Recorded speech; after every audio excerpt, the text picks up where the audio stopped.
This Honorable House resume its sitting.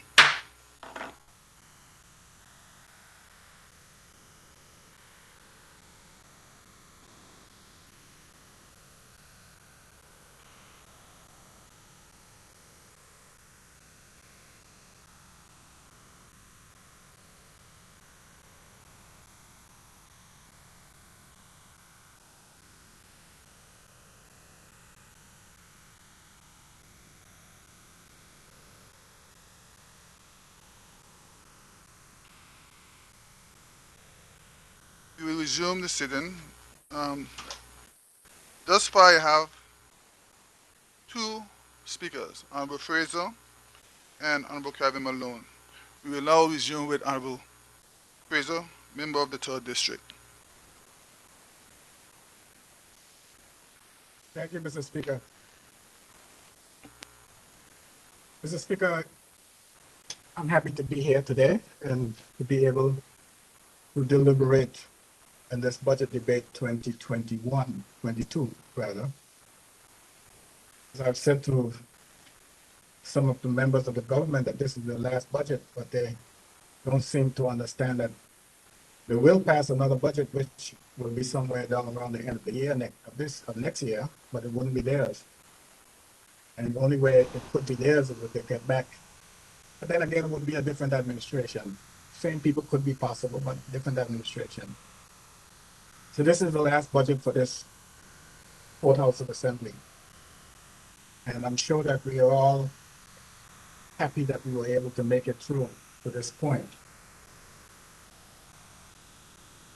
Mr. Speaker, in the community of the Virgin Islands, I can speak specifically to my community,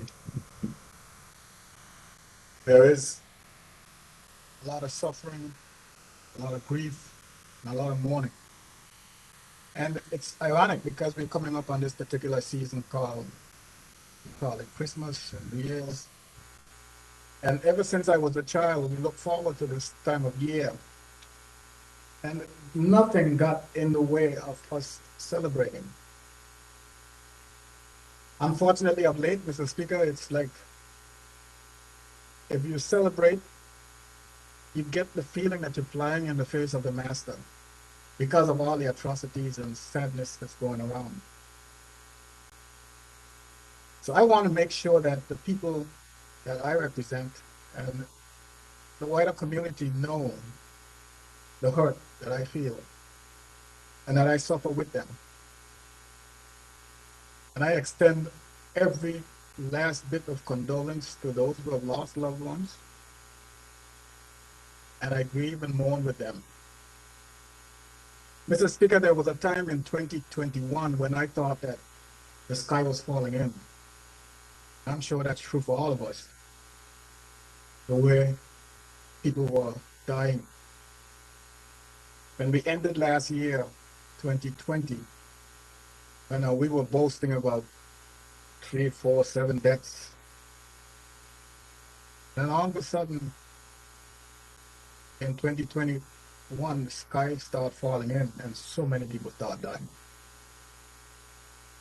Mr. Speaker, in my district, I would like to extend to the surviving members of the families of these people who have lost their lives.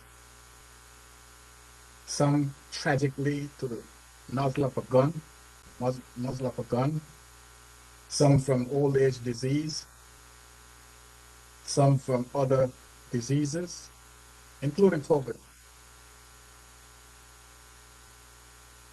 And I'm not assigning any cause of death to any of these people that I am going to call.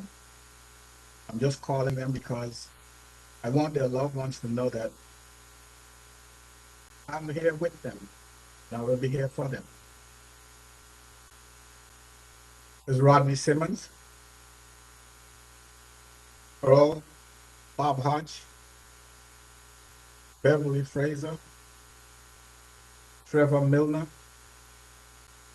Ione Forbes, Catherine Pickering, Virginia Forbes, Edna Smith, Paulette Forbes, Dowdy Hodge Henley, Cecilia Hodge, Michael Smith, Teresa McCoy, LaJean Lewis, Yvonne McTavius, Howard Matthias, and Cynthia Thomas. Mr. Speaker, in the case of Howard Matthias and Cynthia Thomas, they are either sitting at the morgue in Johnson Gut or on their way to Tortola for burial. This Friday, Mr. Speaker, I will be having 2 funerals in my district. 2 funerals. Those people have just died on December 2nd and 3rd. In the case of Howard Matthias, Yvonne McTavius, who buried just not long ago, was his niece. Cynthia Thomas is my cousin. So I'm just trying to express to you, Mr. Speaker, the hurt that I feel. And I'm hoping to God that next year would be a far different cry from this year, and that we can move on as a territory. We have been under the spell of Hurricane Irma since 2017, and every time we think we're getting away from it, something happens. From 2017 until now, that's 4 years. But in between, we had COVID, and that's not gone yet. I know the government, I wouldn't say use the term blame things on COVID, but in the government's agenda, COVID has gotten in its way. It has wreaked havoc on plans that this government may have had, or off-district representatives may have had and wish to see take place in our district. COVID has not helped. Nonetheless, Mr. Speaker, the business of the people must go on, and it's our responsibility to see to it that it happens. The budget process, in my view, Mr. Speaker, this year, and it seems to be progressing in this direction of, it's getting worse here. The budget process is a very important process because the budget is what guides the country from a government stand, from a public perspective through the course of the year. All the developments that government plans on doing for that particular year is in that budget. It fits between the pages of the budget. But from where I sit, Mr. Speaker, I've seen this budget process. I've seen that the budget process has been hijacked, and the people are being robbed of the richness that comes through the debate. Over the years, Mr. Speaker, there has always been sit-down sessions for the review of the minutes. We had gotten so good at one point, Mr. Speaker, that we even had Hansard for standing finance. We may not have had all the pages, but we had them. We got so good at one point. We sat in this very room that you're in, Mr. Speaker, and we went through the minutes. Now, I'm not blaming the staff. Don't get me wrong. I'm not blaming the staff. As a matter of fact, for the staff that have gotten as far as they did, they had to work miracles. I know. I'm blaming us. I'm blaming us for not taking the process as seriously as we should. When you call a meeting for 10 o'clock, that meeting should start at 10 o'clock, Mr. Speaker. Whether it's standing finance, in standing finance, or it's a sitting, it should start at 10 o'clock. When we have a meeting, it should run its course, Mr. Speaker. If that doesn't happen, what happens is you lose, members lose the kind of interest that they should have, and they get frustrated. They have no control over making sure that it happens, so they get frustrated. And no one should take for granted the budget process. You go to standing finance and the accounting officer for that particular subject matter isn't there. You can't substitute. An accounting officer cannot substitute. Be substituted. And I try to impress that upon the speaker, and it doesn't seem to be resonating. Mr. Speaker, I'll tell you how important standing finance really is, especially in our case. We have a public accounts committee, but you know what the public accounts committee is. The public accounts committee is a postmortem. That's what it does, postmortem. And in some cases, it doesn't even do that because it doesn't get the opportunity. Postmortem because it's supposed to deal with the audited budgets. But that's probably if you had the budgets for 2019 to look at in 2020. But if you're in 2021 and if the only budget that's available to you is 2016, that postmortem is not even a postmortem. So standing finance is the only thing we got close to ensuring that accounting officers are held accountable, meaning that they deliver according to the budget. If we had a public accounting and appropriations committee, which is real time, looking at the budget and looking at how monies are being spent throughout the course of the year, then you could say maybe the standing finance committee doesn't have to go through what it's going through, even though we don't have that kind of authority in standing finance to call up members and make sure that we appropriate funds in the budget and it's not being used, or how it's being used, is it being used?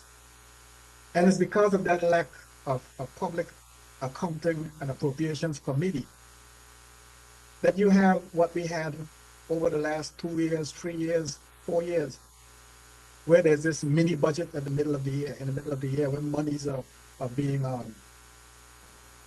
what do you call it, redirected from one subhead to the other. I'll get to it later, but I could mention it now, Mr. Speaker. For instance, we had $1 million for the removal of derelict boats. And just like that, it disappeared from the budget through some SAP or whatever the case might be at mid-year. Why? The Ministry of Finance was justified in doing it. I'm not blaming them. It was sitting there. If you asked for money in January, you got the money in January. And I came along in July and I noticed that you're not touching it. It's not being watched, even watched. No plans, no anything. Well, why should it sit there till December and I could use it now? And that's what's been happening, Mr. Speaker. Mr. Speaker, when it comes to the budget, you cannot leave it up to the Minister of Finance alone. All the ministers' hands has to be on the table. And their hands are on the table to say, listen, in my ministry, there are certain programs that needs to be financed. And I'm sure the Minister of Finance would agree because it's his administration. Whatever the Ministry of Health does, it's to his administration's credit. Whatever the Ministry of Education does, it's to his administration credit. So if you don't do that, if all the ministers' hands are not on the table when it comes to budgeting, you're going to leave it up to the Minister of Finance. And he cannot do everything by himself. So that means the Ministry of Finance has a large say in that. And that is not right. That is not right. Whatever happens in my district comes through a ministry. And if it comes through a ministry, it comes through a minister. And if that minister doesn't have financing, then it's useless. The districts cannot get developed. So I'm appealing to the ears of whoever's listening, to my colleagues.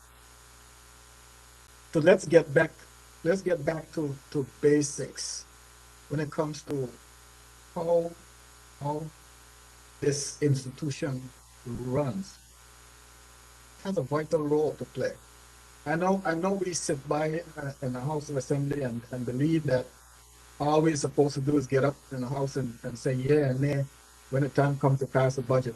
But the rest of the world is looking at the House of Assembly as the institution that plans and makes and passes budgets. You're passing the budget.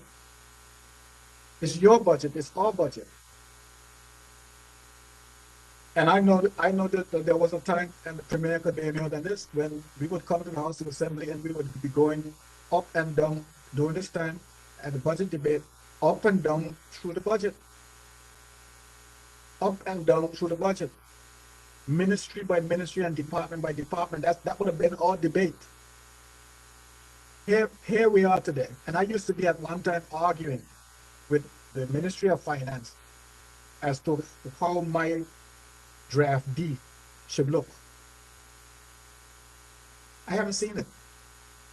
I haven't seen draft D. We would have had that. Again, can't blame the Ministry of Finance because we didn't go through a certain process, part of the process for them to prepare draft D. Every member would have had draft D and it would have been marked and it would have been looking like a Christmas tree. I didn't walk with a copy so I can show you what I'm talking about. Standing finance report looks like a Christmas tree with all the tags. Draft D looks like a Christmas tree with all the tags. And if anyone remember the first sitting of this house, the first budget debate that we had up in the House of Assembly, when an incident took place where some members were supposed to speak at a certain time and they didn't, because that didn't happen. Nobody decided to speak, and the speaker decided he was going to call on the Minister of Finance to wrap up. And an incident took place because I was too prepared to walk back home without delivering my budget debate. I can apologize for behaving that way, but I was standing up for my right. That's how important the budget debate is, Mr. Speaker. Mr. Speaker,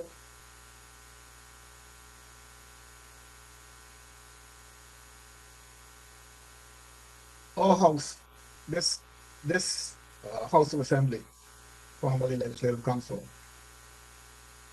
it was built on customs and traditions, Mr. Speaker. And it's a part of a wider system. All of us are members of the Common Parliamentary Association, so we understand this wider system. We are Westminster-style parliamentary democracy. So what is expected of us is just what happens in the rest of the Commonwealth. So if we're gonna mess with these customs and traditions, I urge those who are messing with them to make sure that whatever they do, it turns out that it's better than what we have had. Right now, we've been messing with the system. Unfortunately, it's not for the better. And we need to get back to those basic fundamentals of debating the budget and getting it straight. I know that there was an initiative. I've been very much a part of it, for the House of Assembly to go green. And in that initiative, going green means that we should be going paperless. And in going paperless, the technology that is going to be employed, Mr. Speaker, the technology that is going to be employed will be able to give us all these weapons and ammunition for us to get all the documents that we're going to need. If draft D is in just what it says, and they haven't been able to get around to printing it, they would have been able to send it out to us electronically. So I'm expecting all that to happen, Mr. Speaker. And I implore you to move that initiative forward so that next year, when we do next year's budget, hopefully we do it this year, unless the Premier feels that the next administration should do their own budget. It's a prerogative of his. Of course, we could do a provisional budget and leave the budget for the next administration. It's his prerogative, but unless he does that and we decide that we're going to do the next budget, let us try to have all these mechanisms in place so that next year's budget will get kind of attention that I think it deserves to have. Mr. Speaker, moving on to the budget itself and what we've been doing in the standing finance. There are some things that are of grave concerns to me in the territory. And one of those things are financial services, Mr. Speaker, and what it's doing to our people. Financial services have been able to make miracles, perform miracles for our government, has been able to perform miracles for a sector of our society, and so far as kind of revenues that are generated through its existence. I mean, we have a government that has for years been relying on financial services to deliver directly into its coffers up to 60% of its budget revenues. That's no small feat coming from one sector. But, Mr. Speaker, what happens in the process is all of us, almost all of us, tends to get blindsided and forget that this community that we live in, the people of this community that we live in, came from the salt of the earth, the salt. And not because many of us have gone on to college and gotten college degrees and what have you, and we've been across the waters and in the air in large societies, looking up at skyscrapers and even working in them, some of us. We should come back here and forget those people that I'm talking about. Not everyone has a college education. Matter of fact, not everyone needs a college education. And a lot of people without a college education have made it through society better than some with college education. Because those guys have been crossing their T's and dotting their I's. But when you start when you start moving the ball into areas of quadratic equations and all the rest of it, you lost them, you lose them. And it is our responsibility to make sure that they never get lost. I know it is easy for one of us to say, oh, the heck with those people. They'll come along. And if they don't get with the program, that's what's going to happen to them. No, it's not right. It's not right. That's not why you were elected. That's not why we were elected. So getting back to financial services and what is done to some of our people, a lot of our people, there was a time, Mr. Speaker, when I can recall, not so long ago, people took advantage of what the system had to offer. And they incorporated their businesses. Incorporate the businesses because it gave them immunity from liabilities, personal immunity. And that's a big thing because these people, they inherit land, which is worth a fortune. They don't know they don't know the true value of the land, so they take it for granted. But there are those who have their eyes on the land that will take it from them. And if you get yourself in a simple lawsuit, Attorney General Friend can bear me out on this. It can clean your slate. And that little lawsuit can come from a traffic accident. Get yourself in a traffic accident, and the guy who you hit, his neck, all of a sudden something is wrong with it. He got whiplash, and the next thing you know, he's all over the world seeing specialists. Next thing you know, he's suing you. And all it was a poor guy with a little wood workshop driving his run-down pickup truck and got into the accident that hit the person who is going to sue him. If he had that wood workshop incorporated and his vehicle, then you would have to go after this company and not him for his personal goods. But today, as it is, the cost of incorporating a company, it's not making much. You could hardly make ends meet with the money it's making, but you need it because you make a living from it. Cost of incorporating a company and the difficulties that you have to go through to incorporate, you just forget it and go DBO, doing business as. And that was not the way things were when we established the FSC. It wasn't that way. You could incorporate a company for $90 or whatever the case was. And you did not need registered agents.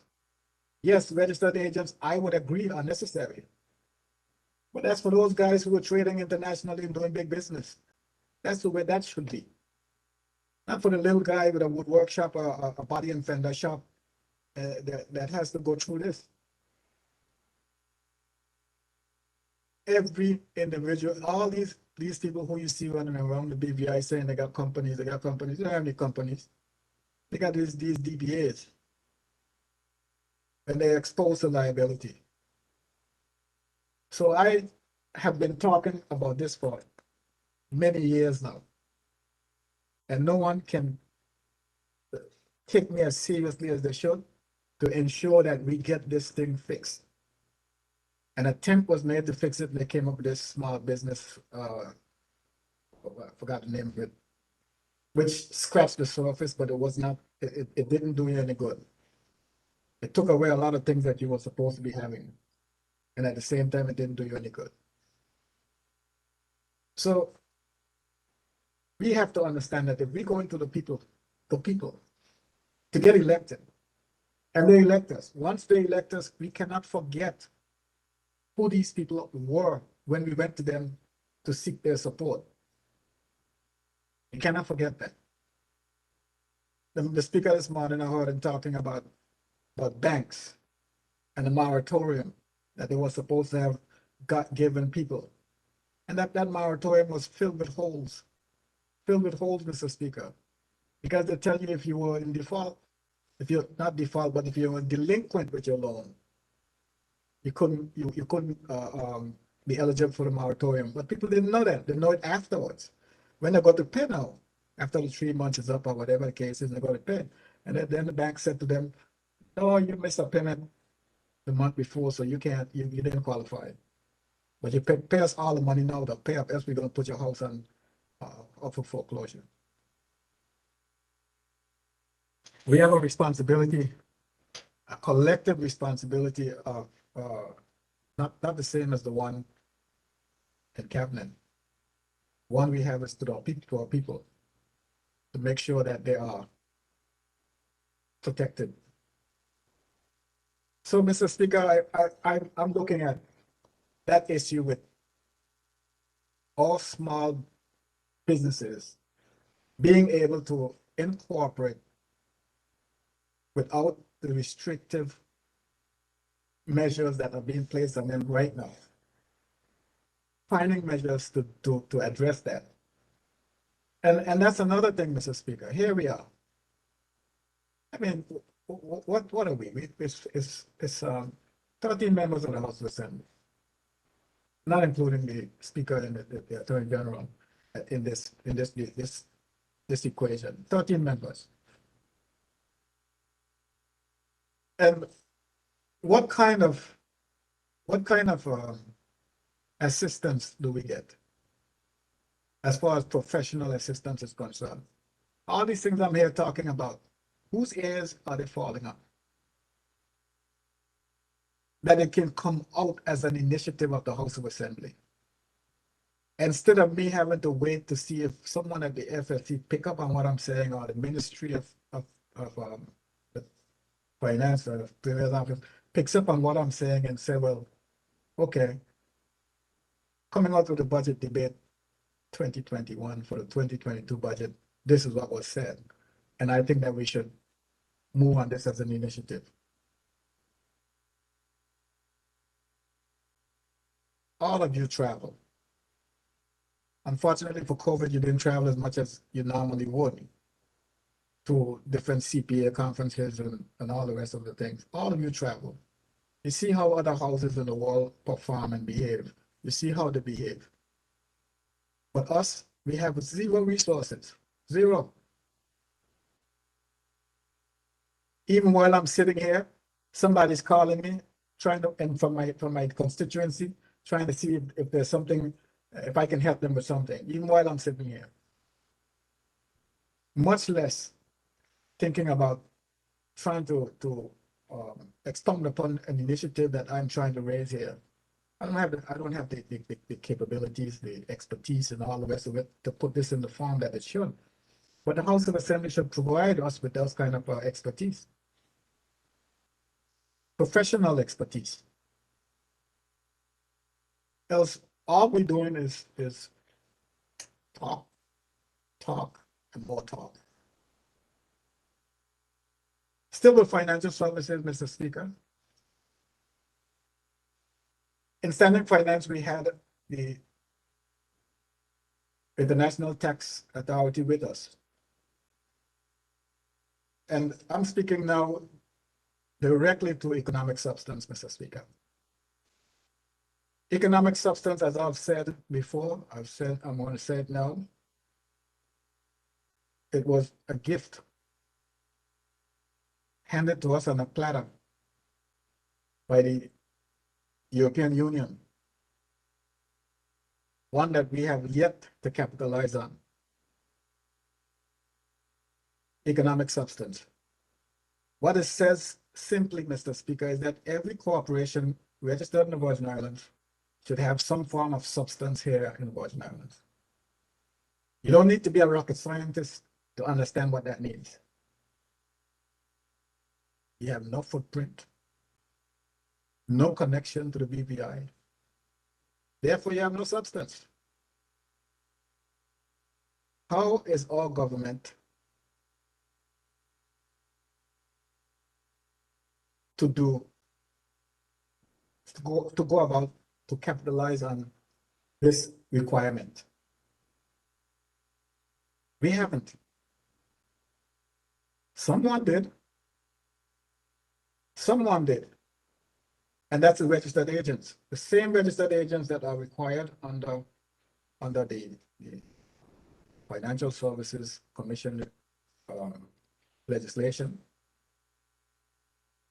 are the ones that are capitalizing on this economic substance. And economic substance does not require a registered agent. It does not. But of course, when the registered agents go to register the company each year, the people are going to start asking them questions regarding economic substance matters, and then they're going to have to take it on. And of course, when they take it on, it's not being taken on for free. That's another $400. This little company that I was talking to you about before, this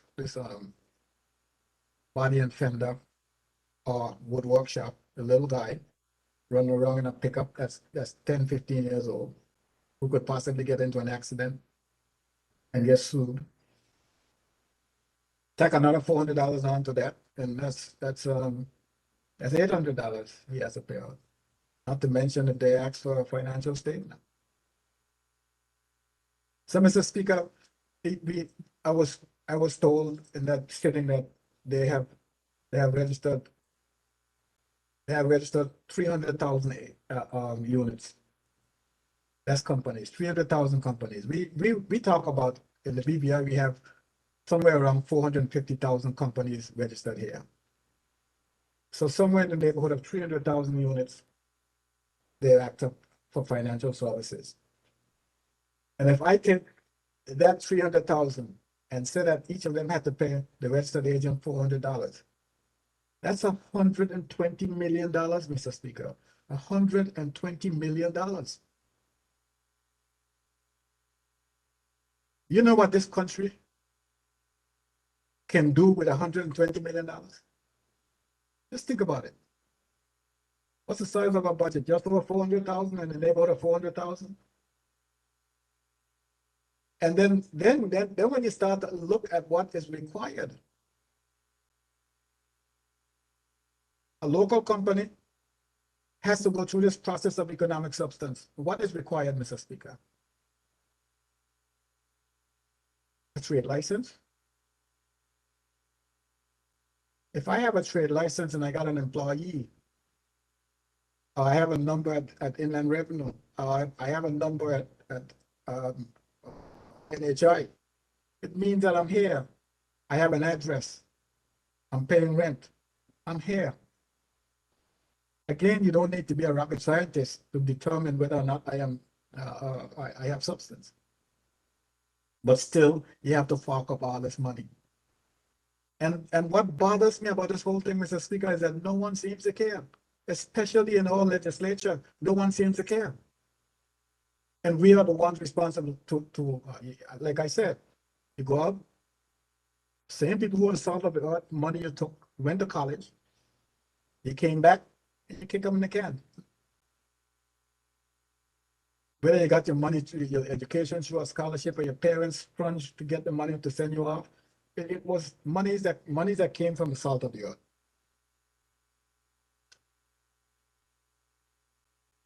We have responsibilities and we must take them seriously, and that's one of them, Mr. Speaker. I know that I have been talking about this for a long time. I'm going to continue to talk about it. Maybe I'll never see something happen in my lifetime, but I would have gone satisfied knowing that I've been fighting for my people.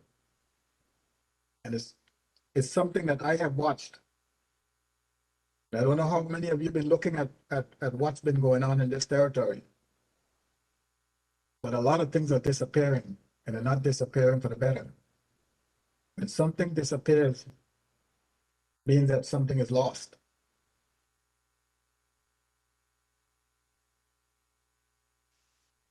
Moving on, Mr. Speaker, again to the budget. Water and sewage. Again, the speaker before me mentioned water and sewage. I have a lot to say about water and sewage, Mr. Speaker. I do not hold the same view that it should not go statutory. I am wholeheartedly supportive of it going statutory. But going statutory for the sake of going statutory is not going to cut it. If the government of the day believe that sending water and sewage statutory and throwing a subvention at it while things remain the same is going to be the business of the day, they're making a mistake. You cannot do that because central government don't want to listen to the headaches of water and sewage, to give it to a statutory body so that statutory body can listen to the headaches. But the people of the territory has the same problems. That's not going to work. So then in that regard, you cannot get my support for it. If you're going to turn it statutory in order to make it better, make it functional, I should say, you got my support. Water and sewage, poor folks at water and sewage. I'm not casting any aspersions on any individual at water and sewage. They're working on what they got. God in heaven knows they don't have much. They don't get half of what they ask for. They don't get the right things that they ask for, and I'm gonna get to that about what they ask for and what they get. But I know for a fact, Mr. Speaker, given what they got, that department is not functioning. People are working hard, and they know they're working hard. Everybody see them working hard. I showed videos of them, photographs of them, when people are out on August Sunday. They're out digging up the street. Well, fixing broken pipes, I should say, which required digging up the streets. If they dig the street in January, they may never get back to fixing it until March or something like that, if they do get back that fast.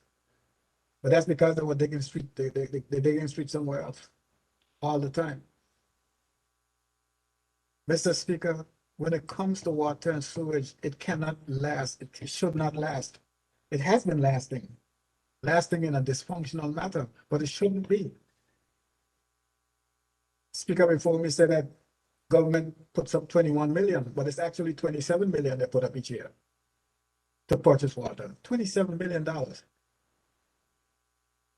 And all water and sewage collects is $3.5 million. So you got a good $21 million that's unaccountable for. Unaccountable. $21 million.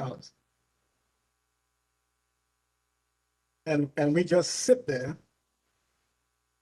and wait for the next budget to give them another $27 million.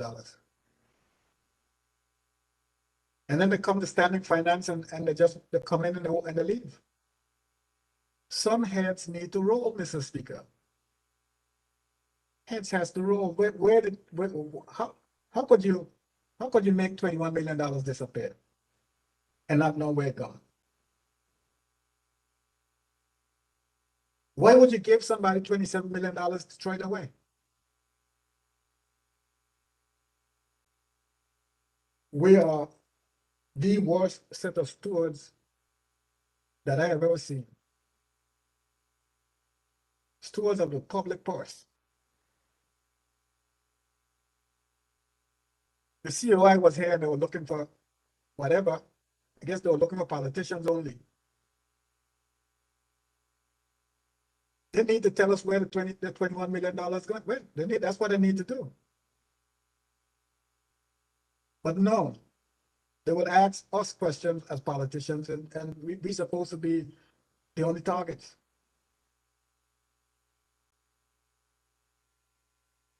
Mr. Speaker, I cannot, for the life of me, understand. We have a water production plant at Paraquita Bay. It produces 2.3 million gallons of water each day. 2.3 million gallons. And I'm told that we only take 1.9 million gallons. That's 1,900,000. Which means that there's 400,000 gallons of water somewhere, either not being produced or is being wasted. But one thing I can tell you, Mr. Speaker, that you have to pay that plant for 2.3 million gallons of water each day, whether you take it or you don't take it. So 400,000 gallons of water is being paid for that we don't take.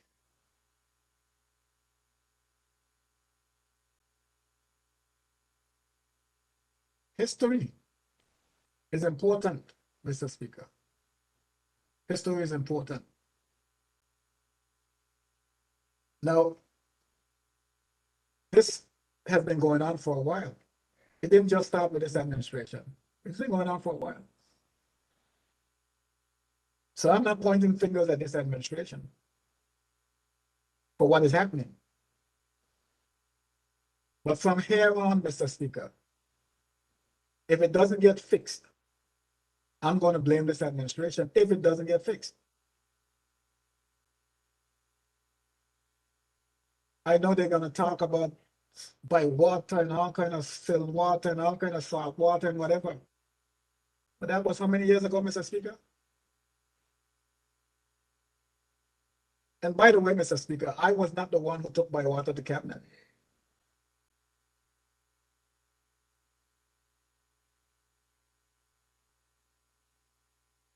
But that's all water under the bridge.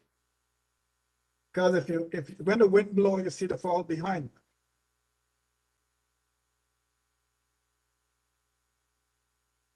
I cannot sit here and accept the fact. Remember, I don't mean to disturb you, but that is not parliamentary language. So please refrain from using those kind of terms. Thank you. Behind? This part is not parliamentary. Fall or behind? And so please restrain. Thank you. I guess you don't have an answer for that. I'm being careful, Mr. Speaker. I have a dictionary in front of me. I'm being careful. So, what I'm saying, Mr. Speaker, I'm also hearing from Water and Sewage, Mr. Speaker, that I have a situation in my district. And I have to talk about this because enough is enough. I have a situation in my district where water, and I have a reservoir. In order for water to get in my reservoir, Mr. Speaker, it comes from Sabbath Hill. Any water produced in Paraquita Bay must go to Sabbath Hill for distribution. So water to my reservoir in Hannah's comes from Sabbath Hill. In order for that water to get to me in Hannah's, it has to pass Bruce Bay, and it has to pass King Garden. The supply for Bruce Bay and the supply for King Garden Bay. And if they want to dedicate it to me and Hannah's, they will shut the valve off to Bruce Bay and shut the valve off to King Garden Bay. And it also, as a matter of fact, Mr. Speaker, it also supplies, that supply line also supplies McNamara. So in order for them to get the water to me, they will have to shut the valve off in Bruce Bay, Carrot Bay, I mean Bruce Bay, King Garden Bay, and probably McNamara. Or if they leave it on, if they leave all of them on, what would happen, Mr. Speaker, is that it would take forever for my reservoir to get enough water to start supplying to the people. So when you see water comes on at 5 o'clock in the morning and by 10 o'clock, sometimes it's gone. That's when the reservoir was low. If you're lucky, sometimes it stays on at night, in the night before the shutdown. But that is not a problem, Mr. Speaker. The problem is, why is it that we can't get water for more hours? Why is it that we have a shortage of water? If you're taking 1.9 million gallons and the plant is capable of producing 2.3 million, and the people are not getting enough water, why not take the other 400,000 so that people can get the water?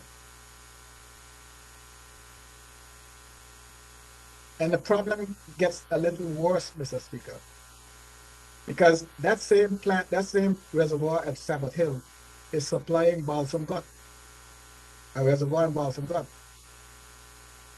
And look at it, Mr. Speaker. Why is it supplying Balsam Gut?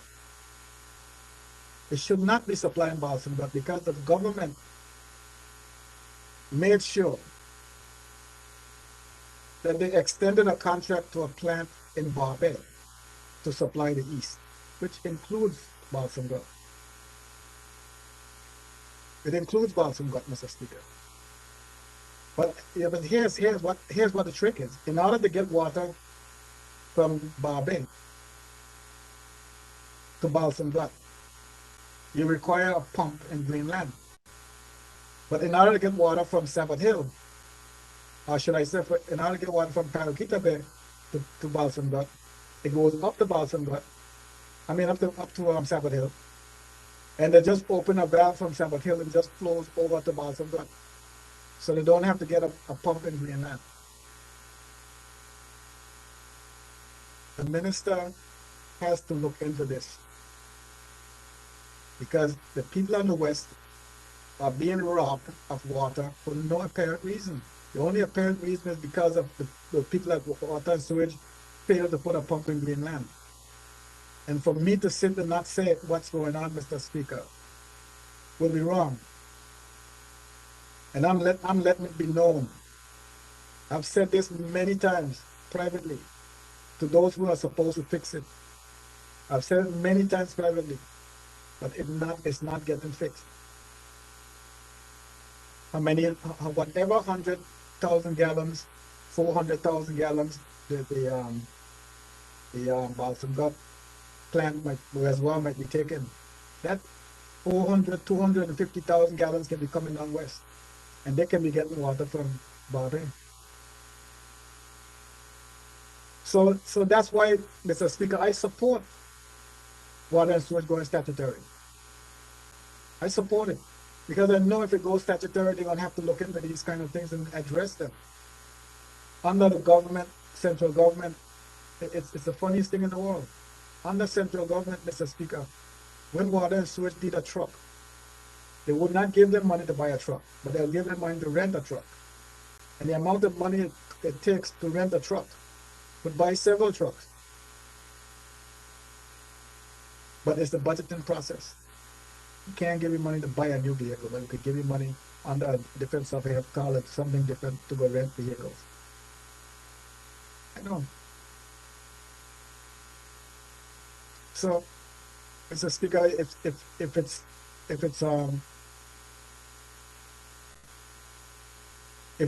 it's dealing with making the system better, which I'm sure it will, as long as the opportunity is given to those people, it will. And both the member for the second and King Gardner and Bozeman and myself in the third would see better results when this takes place. And it should happen sooner rather than later, Mr. Speaker.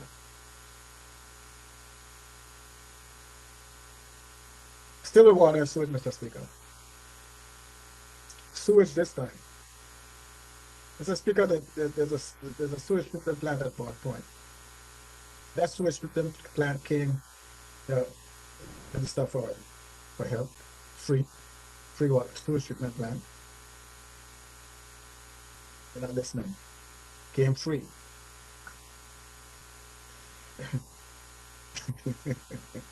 See that, Mr. Speaker, and the um,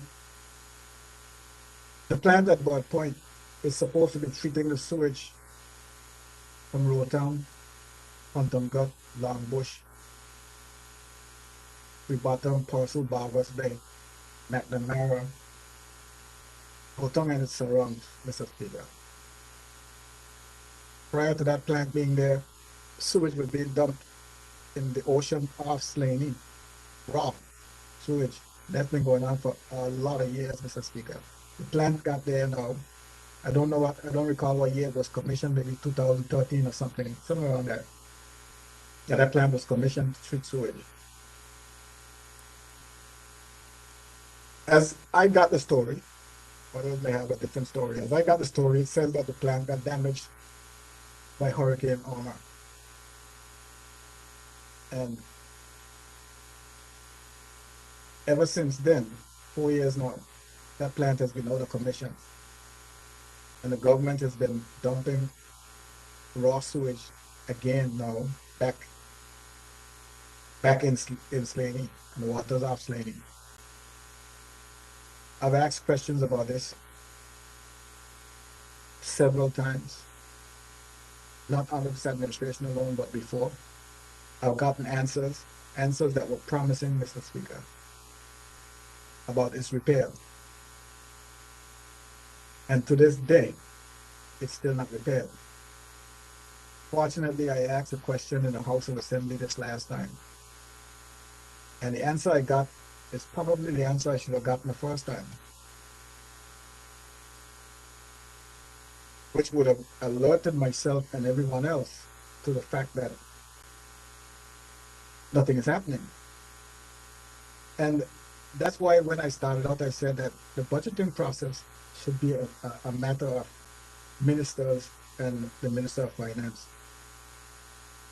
Because the ministers will put the cards on the table for the resources that they're going to need and how critical it is. What I've learned, Mr. Speaker, in the House of Standing Finance is that to repair the plant, I think it's $2.5 million to repair the plant. And the Ministry of Finance is appropriating funds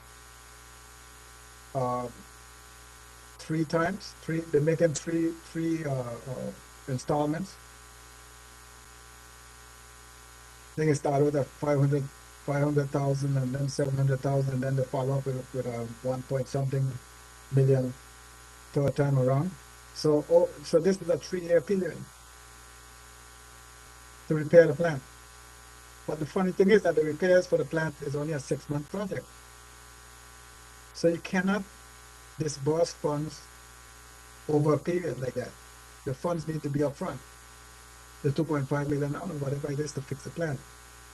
So the ministry is sitting there twiddling their thumbs, helpless. I am sure that this was not filtered up to the Minister of Finance, because the Ministry of Finance would not be able to hold the country, major part of the country, under duress for something like this, with something like this. I have to speak about it, Mr. Speaker. Someone might wonder, well, the sewage is from Rotown, it's up in Rotown. The plant is up in Rotown, but the plant is in my district, which is Broad Point. But worse yet, Mr. Speaker, is that the sewage, the raw sewage, is being dumped in my district. That's Slaney. And where does it go when it's dumped there? I wouldn't tell you where it goes because I don't want to upset people, put people in a state of panic. But you can imagine what happens to it. You dump it off Slaney, and where does it go? So I have to talk about it. It's not being malicious or anything like that. It's just being assertive and doing my job. So I am really talking about these things to ensure that the government knows, the public knows, and that they have to do something about these things. They just can't sit and leave them alone. And it's not going to be good enough to say, well, it's been going on for years, and all of a sudden you're telling us about it. I keep reminding my friends in the government that, hey, it's been going on for years, it's been going on since 2017, like everything else. When you came along in 2019 and you told people that you're going to fix these things, told them, and they believe you.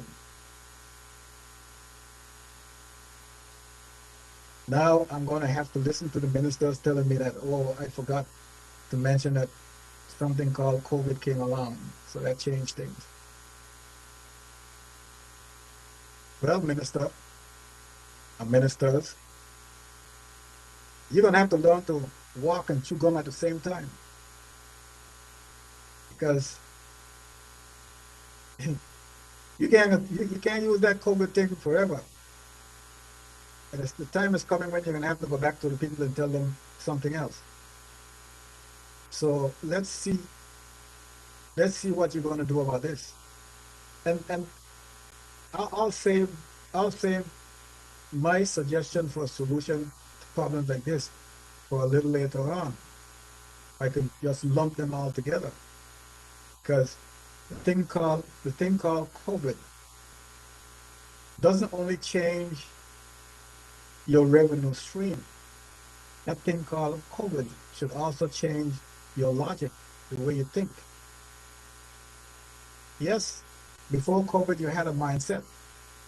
COVID came along, so your mindset needs to change. You need to shift your mindset. And I'll talk about that a little later on, Mr. Speaker.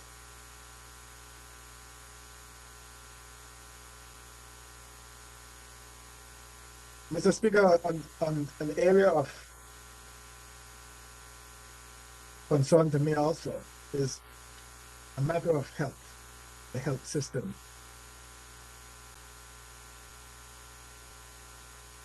You know, sometimes if you don't ask people a question, you will never know what their situation is.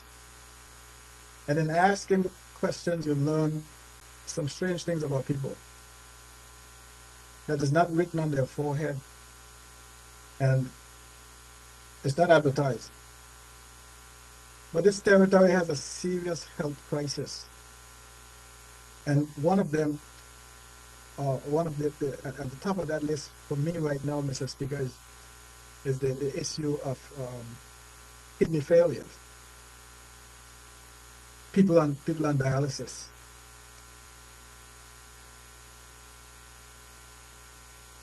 When you visit their homes and you talk to them, that is when you get to learn about all the other people who are on dialysis, because they will tell you about the ones who gets treatment with them.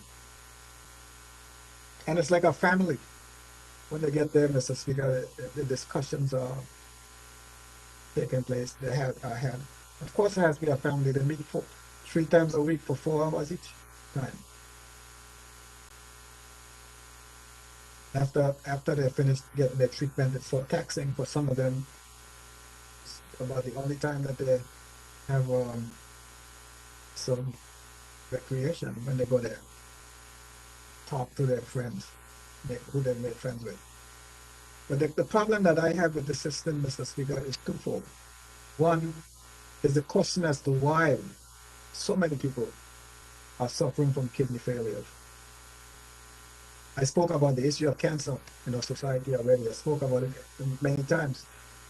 When I do a eulogy at a funeral from someone who died from cancer, I make sure I make the point to remind the governments of the day that certain amount of funds should be set aside for research, and to make sure that we clean up our society. Got a dump in Poplar Pond that burns garbage and all the rest of it. I'm sure that's not helping.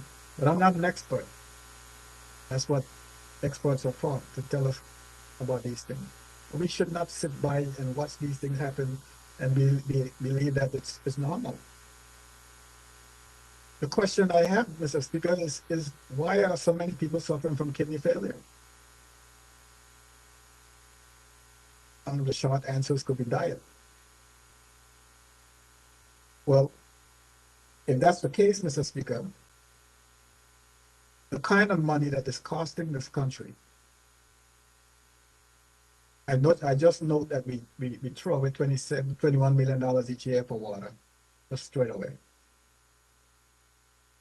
In other words, we don't look back to see how much of it we could recoup and we're not recouping. So $27 million, $27 million, 21 of it goes. In the case of these dialysis patients, they go to the hospital and the treatment could run between $70,000 and $75,000 a year. That's just the treatment at the hospital. But then you have all the associated medication that goes along with it.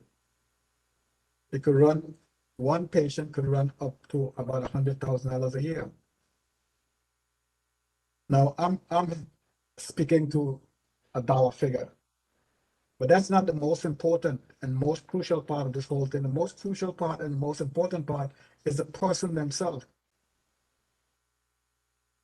quality of life that they have to live, the suffering that they have to go through. Just think about it. You have to get up 3 times a week for 4 hours each time to be hooked up to a piece of equipment.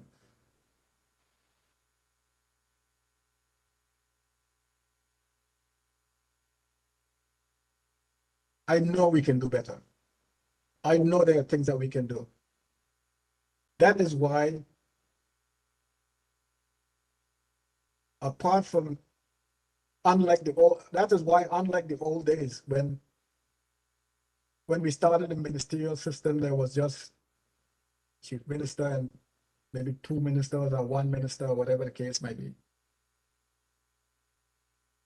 That's why the number is up to 5 now, 5 ministers. I remember when I started was 4 ministers.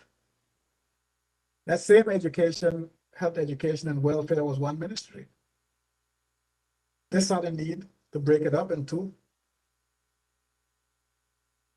in order for a minister to have more time to solve his subjects. These particular issues in our society that are plaguing our people needs to be addressed. Or we could just continue the way we're going, mark up 75 to $100,000 each year for an individual and just forget about him, write him off. The problem for me, Mr. Speaker, is that I am watching these same people die. I'm watching them. I don't have to call names, who they are, but I'm watching these same people die. And a number of them died in that list that I just gave were dialysis patients. And that's what took them out. That's the same kind of thing.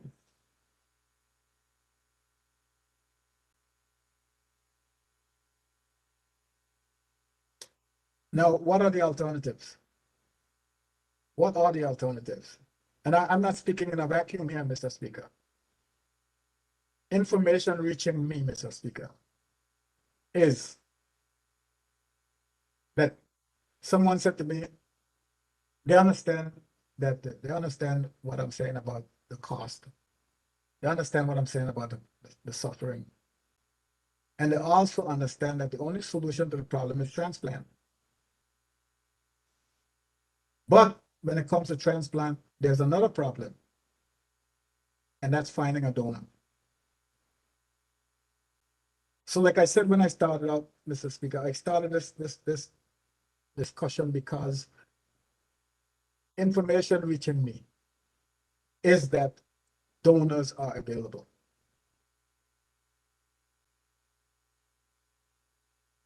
That's the information reaching me. Anybody who came to me and told that I know has a kidney issue with kidney. I have spoken with people who has had transplant. I try to refer them to those people, or those people to them. But new information reaching me is that donors are available. What isn't available, Mr. Speaker, is the assistance that they would need from the government. Now, not getting the assistance from the government, I'm not sure that they asked for it and they didn't get it. Or they know that they're going to need it. So they're saying that that's what's missing.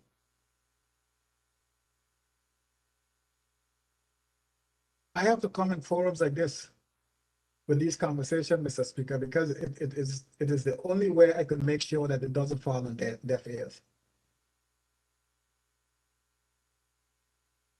And this hurts.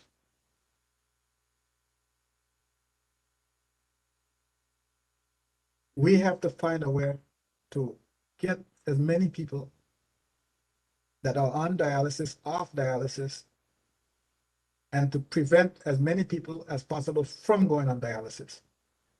It's a twofold problem. And we know this is not the only healthcare issue that we have in the territory. We know that. But we need to deal with them one at a time. Could deal with more than one at a time, power to you.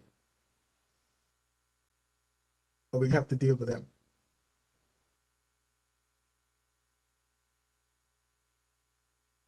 Mr. Speaker, we as a government, again,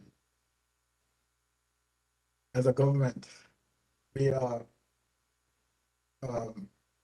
pouring money into the healthcare, BVI BVI Health Services Association. We've been pouring money into the healthcare.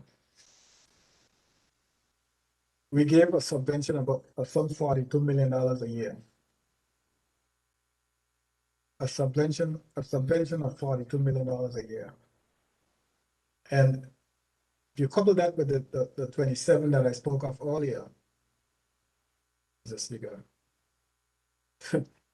67, 60, that's $69 million that central government is paying out in huge quantities, $69 million.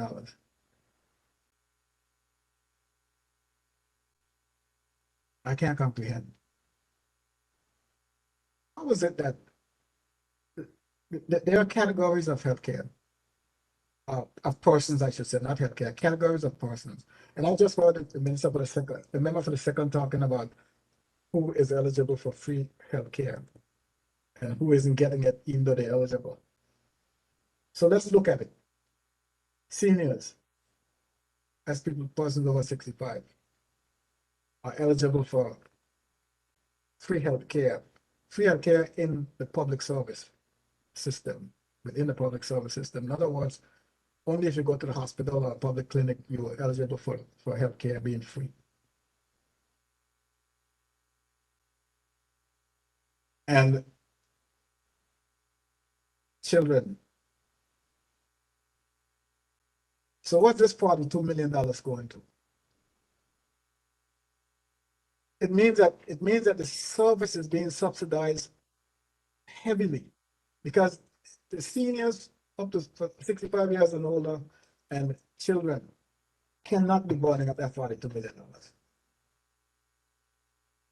So my question is, why is it that the private healthcare facilities can survive on fees, and all hospitals cannot survive on fees? If a tonsillectomy is going to cost $60, it should be $60, not $25. The only people shouldn't have to pay the $60 are the ones who are eligible for free health care. So something isn't right. We have NHI. So where is this money going? So you thought that running a government was easy. Thought that running a government was easy. All these things has to be looked at. If you don't look at these things, it means that you just compounding the problem.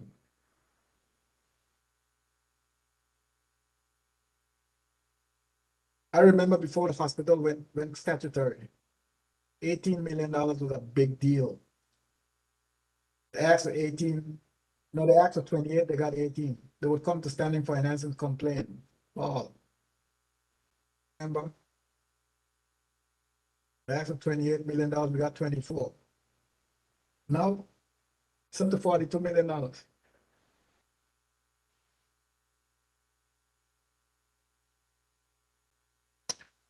So, Mr. Speaker, we don't address these many issues.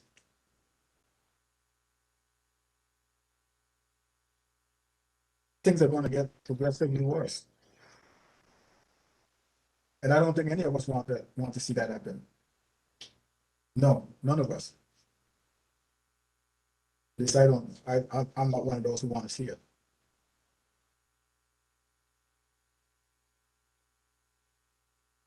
Mr. Speaker, I have an issue here with I have an issue here with a matter pertaining to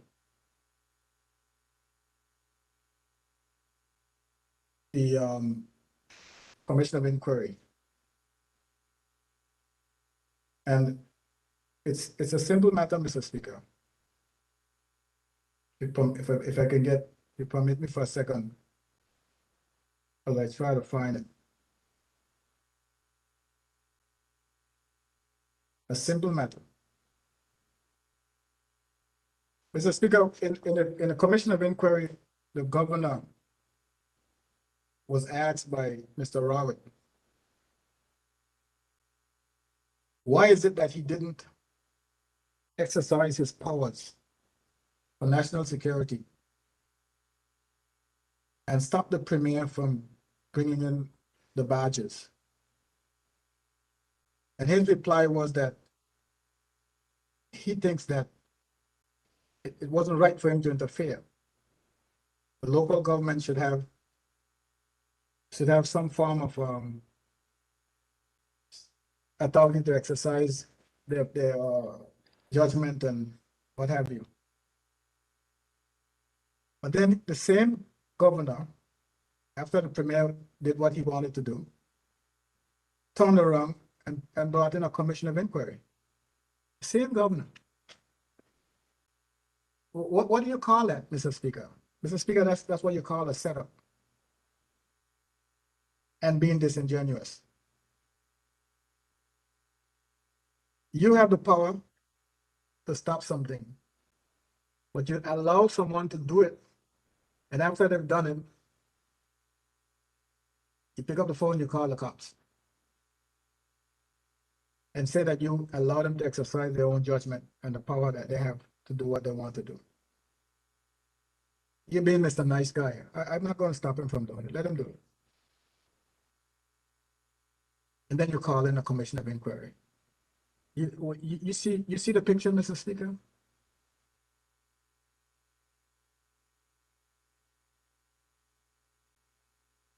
So all the time, all along, they're on our backs. We're this, we're that. But the same checks and balances that they put in place that are not working, they're not blaming them. Point of information though, Mr. Speaker, I hate to interrupt, and it's nothing towards the member. I just need to get something totally clarified. I know the member is quoting what the governor of the day and all of them said, but the record would be clear that all the paperwork of NSC and everything would show that the premier was not the one who suggested nor brought forward these badges. I don't know why it's keep coming out this way. Also, I know what the member is saying, and I take it in the spirit he's saying it. I'm not saying that he's saying it in any wrong spirit, but I can't sit here and hear this again and not come in to clarify this. There's no information existing showing that the premier was the one that suggested the badges. Those came from the JTF, the Joint Task Force, in terms of them bringing forward and the reasons why. All the Minister of Finance did in the time of great need is facilitated it because of the necessity of protecting the borders, and there was no other alternative at the time. So I want to just insert that member, but nothing towards you, but I just think it's necessary for me to have the records to reflect this also. Sorry about that, member. We can continue. Mr. Speaker, if If the premier didn't do that, I would say he was being derelict. If he didn't intervene, I would say he's being derelict, and that's, I welcome that.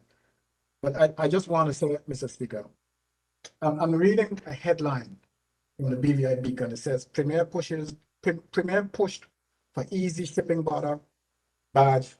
Gov says. Gov said. The governor says. That's what the headline said.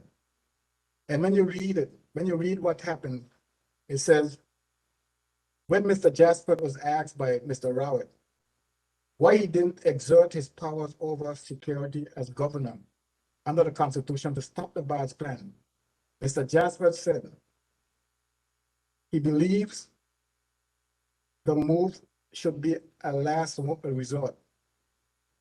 He stood by his decision to continually express his disagreement with the badge contract and offer recommendation without wielding his reserve powers. I don't think a governor should be reaching reserve powers as the starting point, Mr. Jasper said. They should be trying to encourage support and take forward stronger, more effective self-determination. And I said to myself, as a speaker after reading that, how disingenuous. How disingenuous. And I hear you. But I just wanted to make that point, Mr. Speaker. When you're coming after us, and the United Kingdom ensure that they have checks and balances over us, and those checks and balances seem not to be working, don't blame us. Go after the checks and the balances.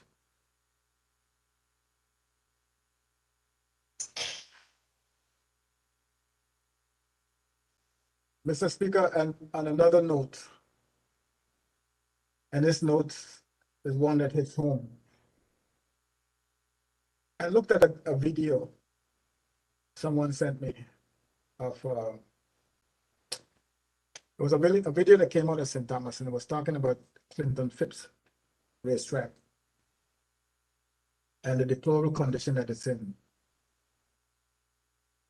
And I had just not long before that received some photographs of Ellis Thomas Downs, just not long before that. And I was able to just like how the person sent me that video, send them back those photographs and said, why are you pointing fingers at Clinton Phipps in St. Thomas? We have a situation here in Tortola too. And I was reminded that it was the last time we were in the House and I had an opportunity to say something. I was asking the Premier, when is he going to address the issue of Ellis Thomas Dam? To have it rebuilt. And I'm going back now to the point I raised earlier when we were talking about the sewage and money. That the ministers would remind us that there was a thing called COVID, so we cannot forget that this thing called COVID. So I'm going to say this. Ellis Thomas Downs, Mr. Speaker, is in such disrepair that this government can't wait until another budget to do something about it. Imagine there was no August Tuesday. Of course, without horse racing. The deck comes and it has the same date and everything, but without horse racing, it's hard to say that there was an August Tuesday. And I can almost assure you that there'll be no boxing there. And whether you go to Ellis Thomas Down on August Tuesday or you don't, or whether you go to Ellis Thomas Down on Boxing Day or you don't, I can assure you that there is an August Tuesday and there is a Boxing Day at Ellis Thomas Downs. And that means there were people. To look at the situation as it is, Mr. Speaker, I have long held that one of the most awesome sights that you would ever see in Tortola is standing in the hills looking down on Ellis Thomas Downs in his heyday. I mean, when the track is properly manicured, you're not going to see anything like it anywhere else on Tortola. But right now, it's disgusting. It's deplorable. Premier, I hate to tell you this, but you have to listen anyway. You came into office and you had your agenda. You decided that you weren't going to take the British up on their offer to borrow money based on their guarantee, loan guarantee. I'm sure you had your plans worked out. But like you would tell me or anyone else, a thing called COVID came into the picture. So that thing called COVID that came into the picture should cause you to do some rethinking. And no one's can blame you to say, well, you changed your mind. You didn't change your mind. Things change.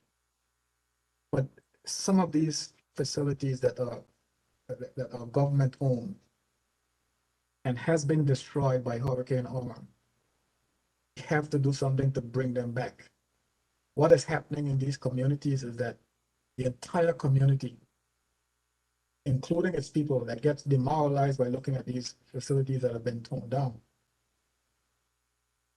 Some people are moving out, some people are not coming back, some people are not coming. We have to get those facilities back up. Those derelict boats in the Chicago Harbor and wherever else, they have to be removed. And whatever you do, government is a continuum. And you're leaving office or you going through your administration and being able to boast that you never borrowed a dime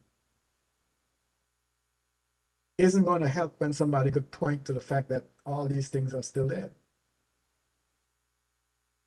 Money was made to be borrowed.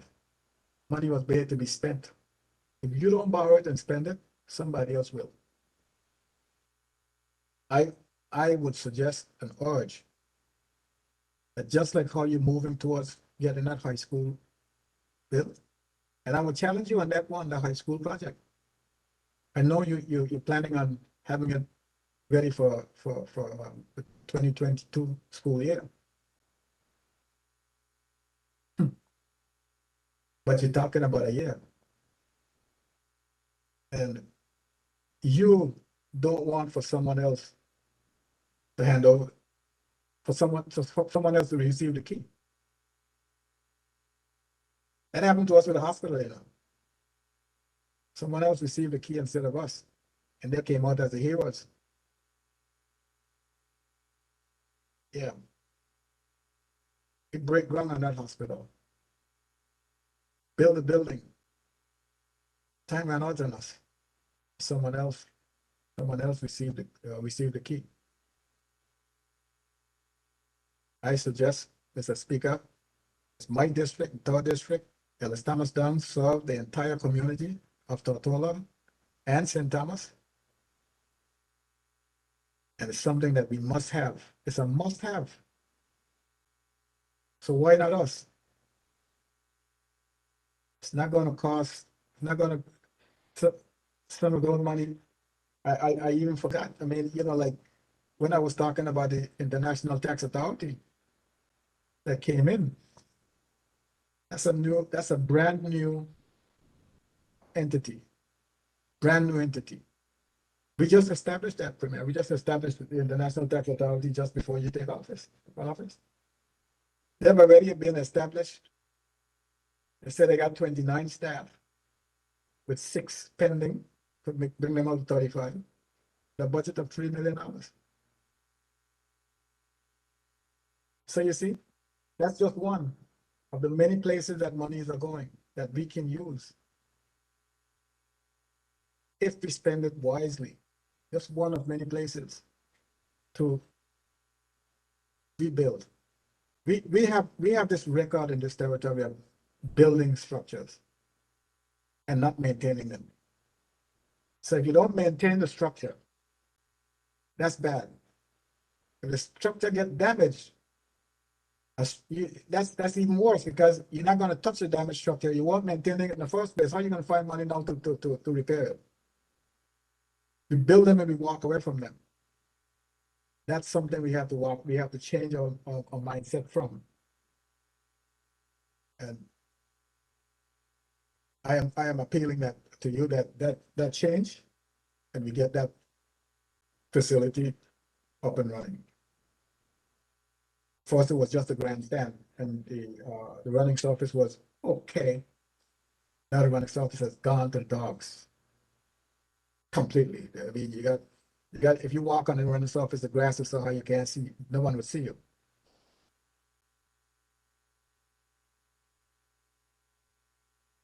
Another item in my community, Mr. Speaker, something I spoke about, is a community center, Value Thomas Community Center.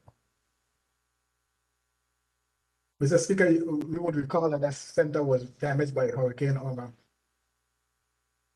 and a contract was let by your administration, yes, to repair it.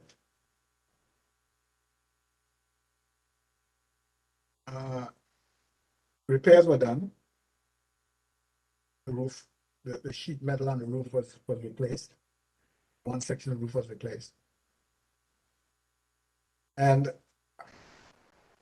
that was short-lived because I think you got some money from PAHO, which is an international agency, to work on some of your community centers.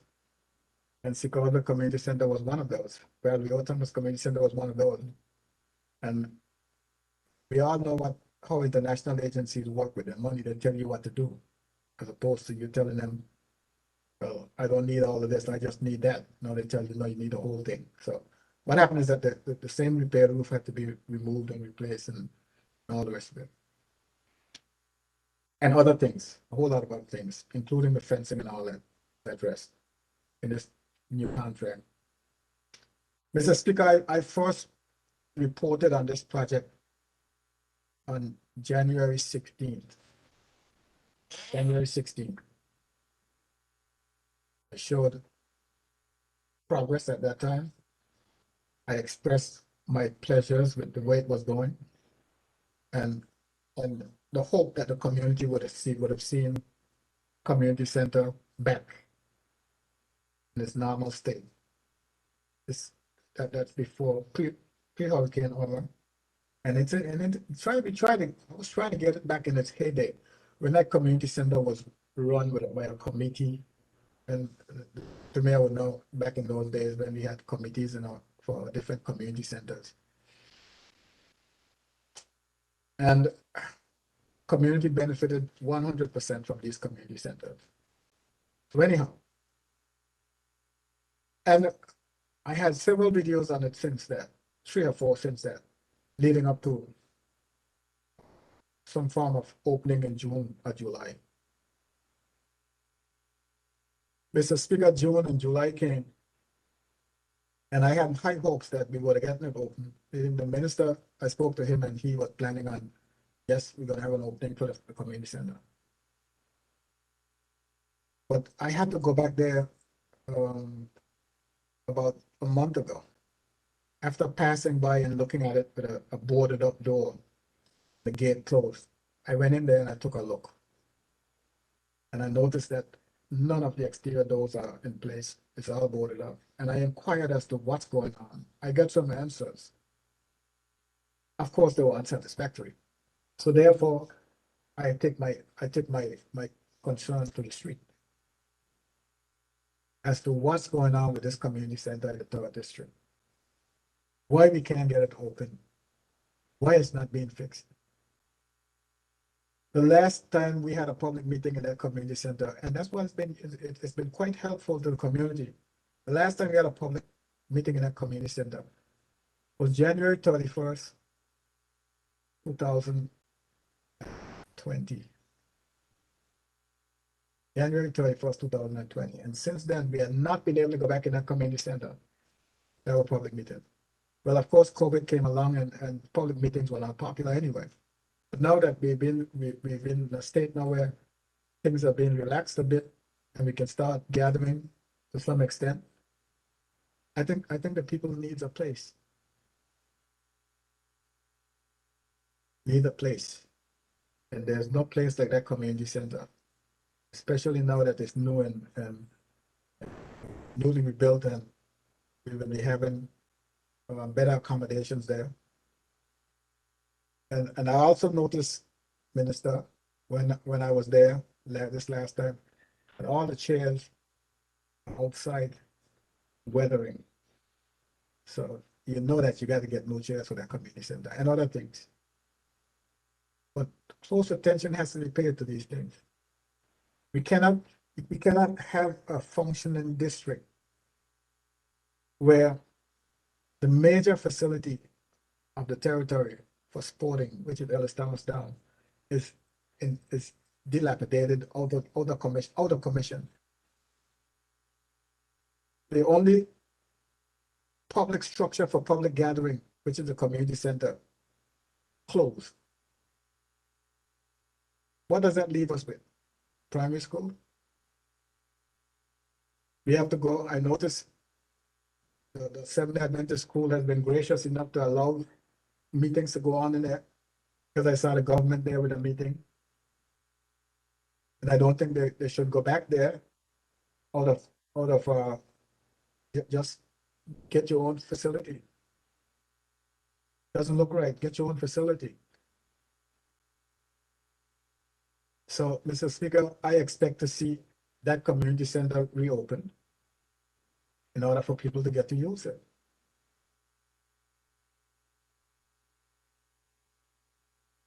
Speaking of a community center again, Mr. Speaker, the first senior citizen program was established in Seacoastville. That was many years ago. I wasn't even here. I know because my mother was one of those members. So long it was, Mr. Speaker. And we had a vibrant senior citizen program in Seacoastville, in that community center, vibrant. We argue, we differ on the number of days that the program ran, but I would defer to the social development department when it comes to that. If they say it was X amount of days, I'll defer to them on that. I just thought it was a different number of days. That's not important. What's important to me, Mr. Speaker, is that we get the seniors back together. These are people who, many of them, they don't have grandchildren that young to be at home with them anymore. That's what I'm talking about. When you reach a certain age, your grandchildren become of age where they're not home with you anymore. Forget the children. So many of these people have to stay home all day by themselves. And you know what that means. They may not be able to see well. They may not be as agile as they should be in order to be by themselves. But nonetheless, they're home alone. And even if they can see well, even if they're agile, if you're home alone, depression sets in after a while. It could only last for so long. So what is happening? We have to blame this on ourselves as a government for not making sure that we take care of these people. I spoke about taking care of our people earlier on when I was talking about the small about businesses and in corporations, taking care of our people. And there are some young people in the community who might be listening to me right now and can't relate to what I'm saying. They can't relate to what I was saying earlier regarding corporations, when in fact that particular debate was for them, their benefit. To now being able to relate to me where I'm talking about seniors, their parents and their grandparents, not being able to relate to that either. But all of these things, as you grow in life, you get to experience these things and you will understand what I am saying right now on this matter. So that I implore the minister to move towards getting ready for us, getting back to us for us to use.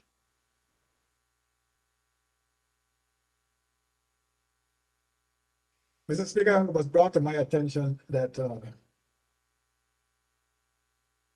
at Parakeeta Bay, a farmer came to me and was talking to me about a situation at Parakeeta Bay. I haven't confirmed this. So this is an unconfirmed report that I'm going to bring to your attention, Mr. Speaker. And I called the chief agricultural officer because I believe that matters like this should be dealt with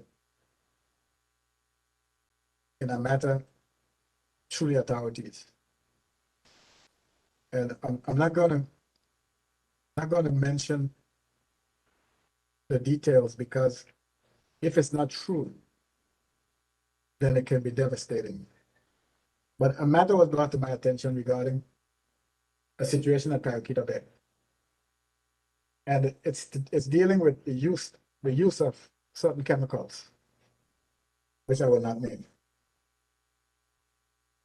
I implore the minister responsible for agriculture and the chief agricultural officer to look into it and see if it is true that these particular chemicals are being used at Parakeeta Bay. If it is true that they're being used, it would be of grave danger to those involved and others in the community as well. So I will leave it there. And what I will do, Mr. Speaker, is try to follow up on the situation as time develops. Mr. Speaker, I want to say to the Minister for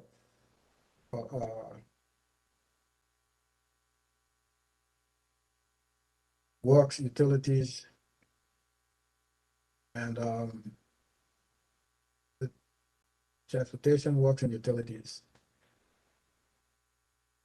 that the reviews that I'm getting right now are favorable regarding the cleanup that's taking place in the territory. The reviews are favorable. And I am not going to say anything about late or early. All I'm saying is that it's nice that at this particular time of the year, people can say good things about their community. And usually it's basically just a facelift.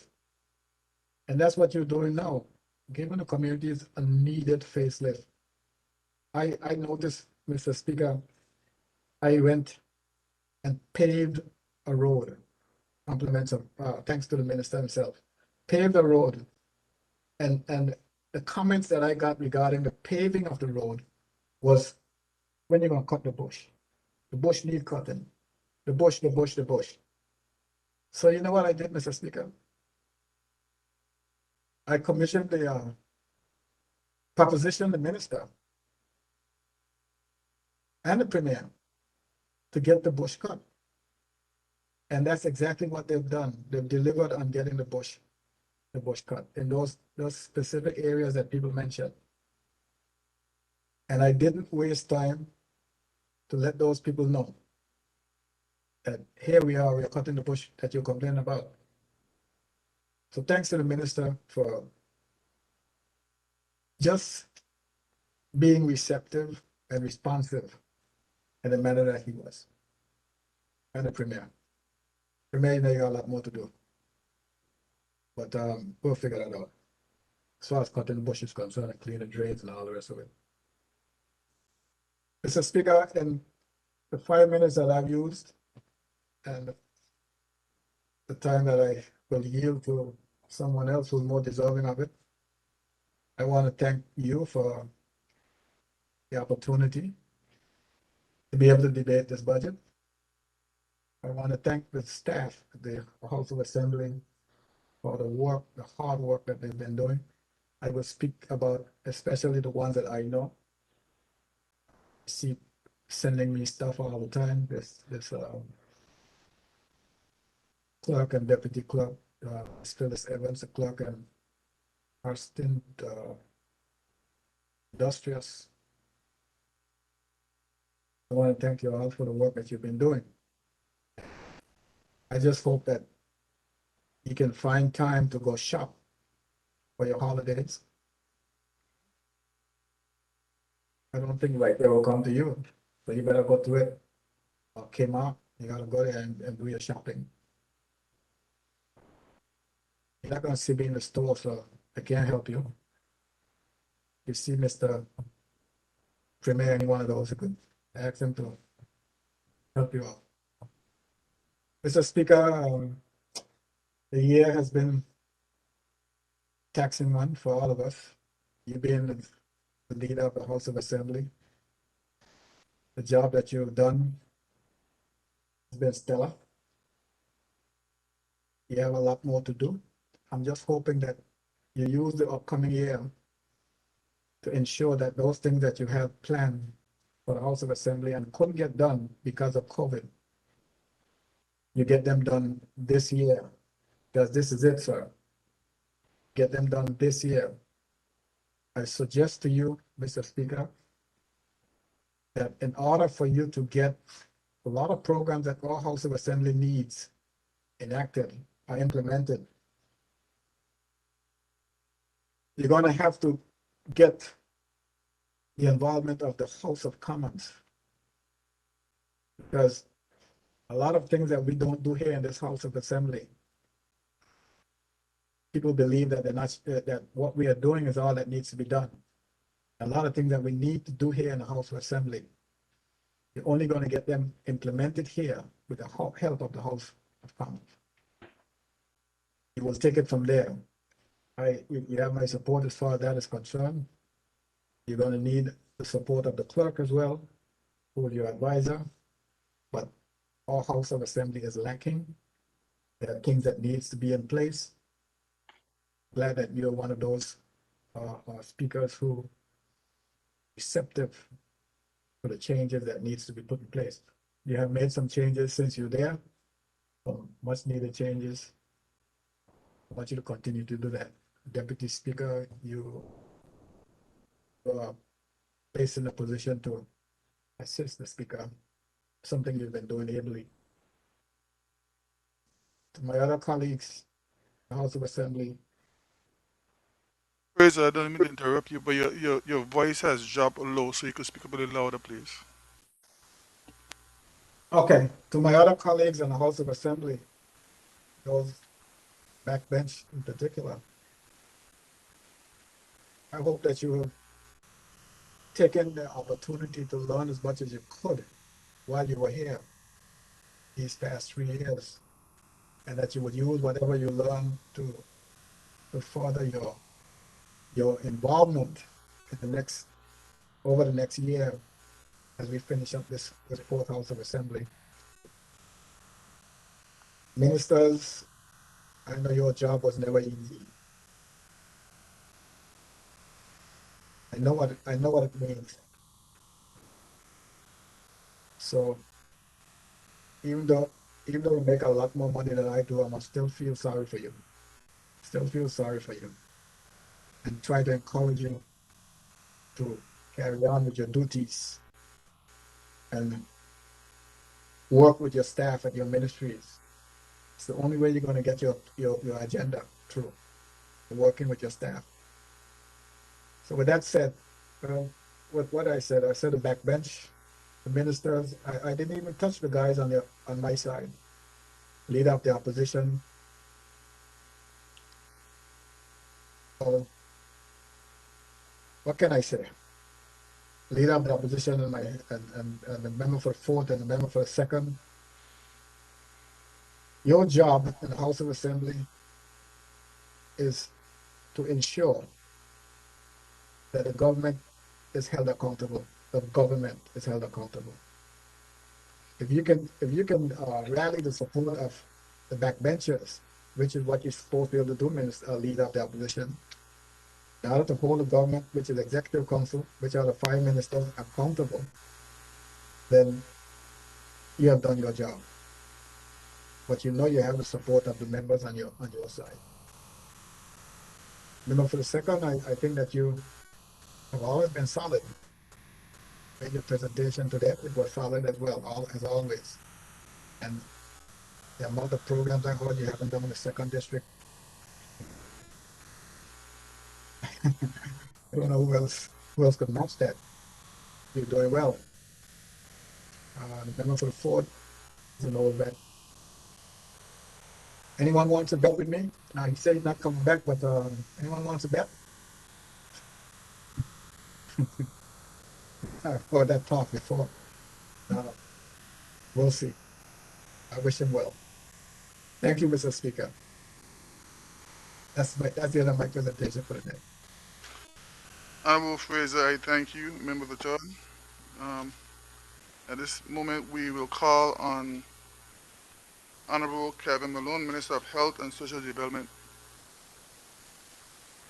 I'd like to thank you very much, Mr. Speaker, for affording me the opportunity to actually debate the budget. It is the government's budget, so there wouldn't be much of a debate from this side. I just want to get the opportunity to highlight certain areas that is in the budget so that we would have a understanding. But before I start, because I always like to put in context the approach that is made when I am presenting on any particular state, any forum. So the salutation or the greetings post will be coming first. Then just to put in context some of the areas that we have looked at, Mr. Speaker, throughout the particular year. There is every time I try to make notes on some of these debates, you almost have to throw away your notes because some of what you hear, it will either incite you to expand a little bit or to correct some of the areas that which we speak. So we will go through putting into perspective some of the areas I know that the members from the party opposite had to say, because some bites are very important. And then we would also look in terms of what expectations we have for our people. The ministry is rather big, and there were a number of pertinent subjects that were fair enough, and then others just to bring into correction others of them, so that we'll have a focus as to exactly put into perspective some of what we are hearing. Mr. Speaker, these are trying times and trying periods, so lest I forget and do not remember, I would like to expand seasoned greetings to everyone near and far here in the Virgin Islands, in the region, and throughout the world. It is not an easy period. It is not normal period. There's no sense of normalcy. And I guess I'm called upon even more than others maybe to look at the regional reports, look at the international reports, and see what attained in other areas, to see what else that we could be doing in order to keep our territory safe, health-wise, and from the global pandemic that pertains. I told the Premier his job is safe with me because being the Minister of Finance at this time calls for the kind of strength that he has. And I have him a few years, and I don't wish to be up the kind of hours that he has to clock in order to the state of this country moving. I spoke of a number of issues, latest being in August when we talk about the metaphoric or the proverbial cows that's sitting in the road. But we've had a number of issues that we must come to grip. So if we're going to have sound bites, the sound bites must come in terms of reality, in terms of what is real, what is true, because making sure that our people understand what we are facing, because we can't be pretending to as if this is business as usual. This is business unusual, and it bothers me sometimes when you hear some of the presentations because they're good and but they don't bring it to reality, because if you were to take them outside, if all things else was equal, it would be perfect, because we came into government on the 25th of February, and yes, a number of initiatives were proposed. Yes, a number of plans were there to be executed. I think, if I'm not wrong, this will be the fourth budget that I would have had the opportunity to debate, because we were debating the one of 2019, because as the Premier had indicated, it was not passed until down in 2019, as opposed to 2018, the end of. Then we had the one of 2020, debated in December. 2021 debated in December, and here we are, 2022 being debated again in December, as it should, as constitutionally it is called upon. Of course, it could go as late as, I think it's either March or April of the other year, but it is prudent, it is responsible, and we must give the Ministry of Finance all of the kudos, the ministry, the entire department that have worked tirelessly to get this budget out. I don't know how the office, in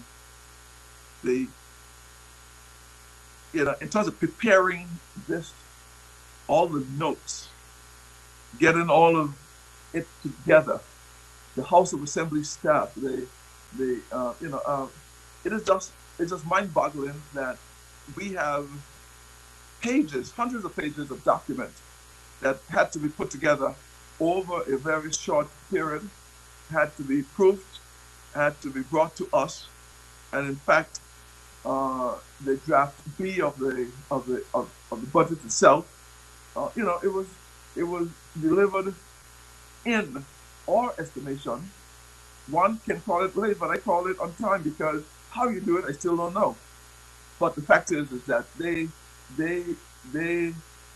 responded in a very admirable way to producing the minutes from the Standing Finance Committee. They actually got the draft B ready for us to examine. Some of us will have more time than others, but at the end of the day, whatever was agreed will be in here. Whatever was agreed. Yes, Mr. Speaker, there are information and there are other programs that we would love to see at the very onset in this particular budget. But as I always tell my team, I cannot speak as if I am not a part of the government. I cannot speak as if I do not know what is going on. I led a team together with the Premier. In fact, I was invited to join the Premier, so I'm wrong to say led a team. I was happy to be a part of a team that the Premier had put together to go to London in 2019 to look at what we thought was going to be the biggest obstacle in this 4-year administration. We had to look at the protocols for effective financial management, look at the loan guarantee statement, look at the particular areas of concern to us. Why we had to look at them, Mr. Speaker, is because the very item that tore at the fabric of the government immediately before us from in 2018, they fought and fought to get certain persons within the party to understand that these particular measures that were in there were counterproductive. These measures in there would not be in the best interest of the people of the Virgin Islands.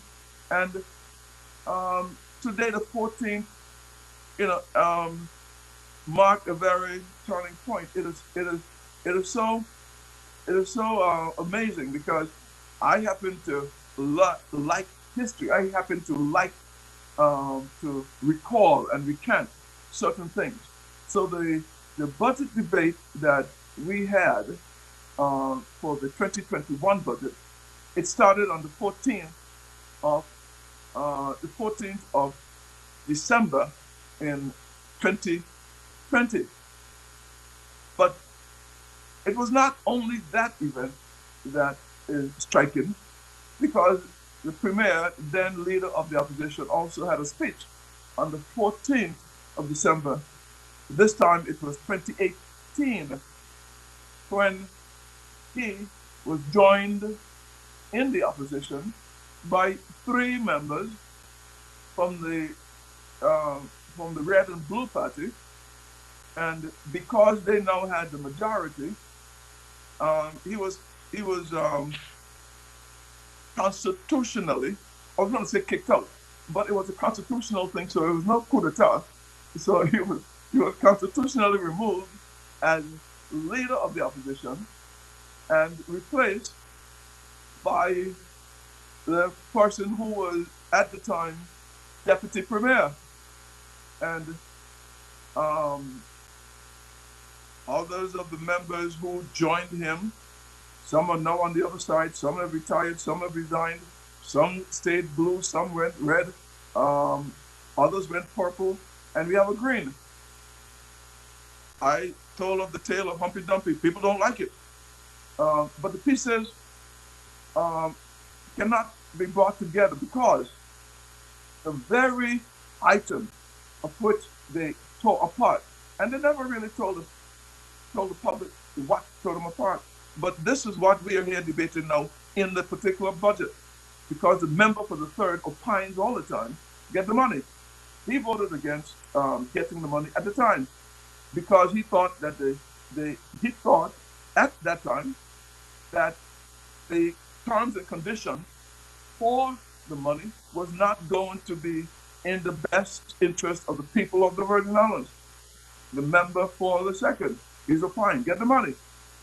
He voted at the time that getting the money with the terms and conditions were not going to be suited to the particular cause. The member for the eighth, he told him he was going to oppose it, but changed his mind.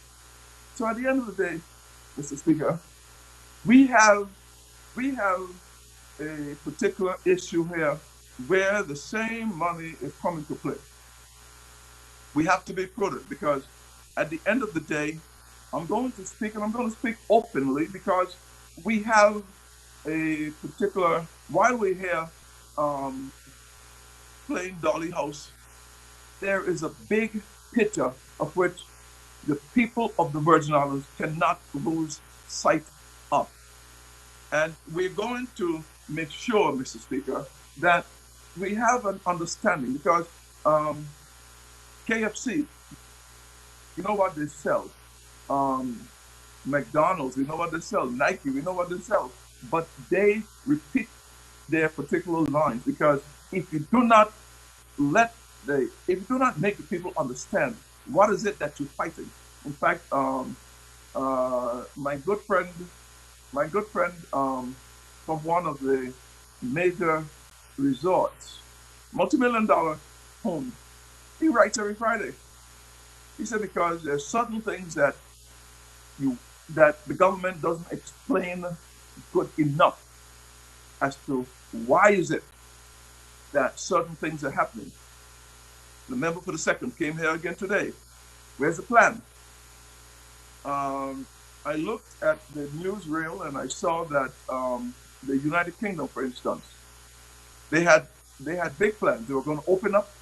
They were going to drop all the restrictions, and suddenly Omicron hit.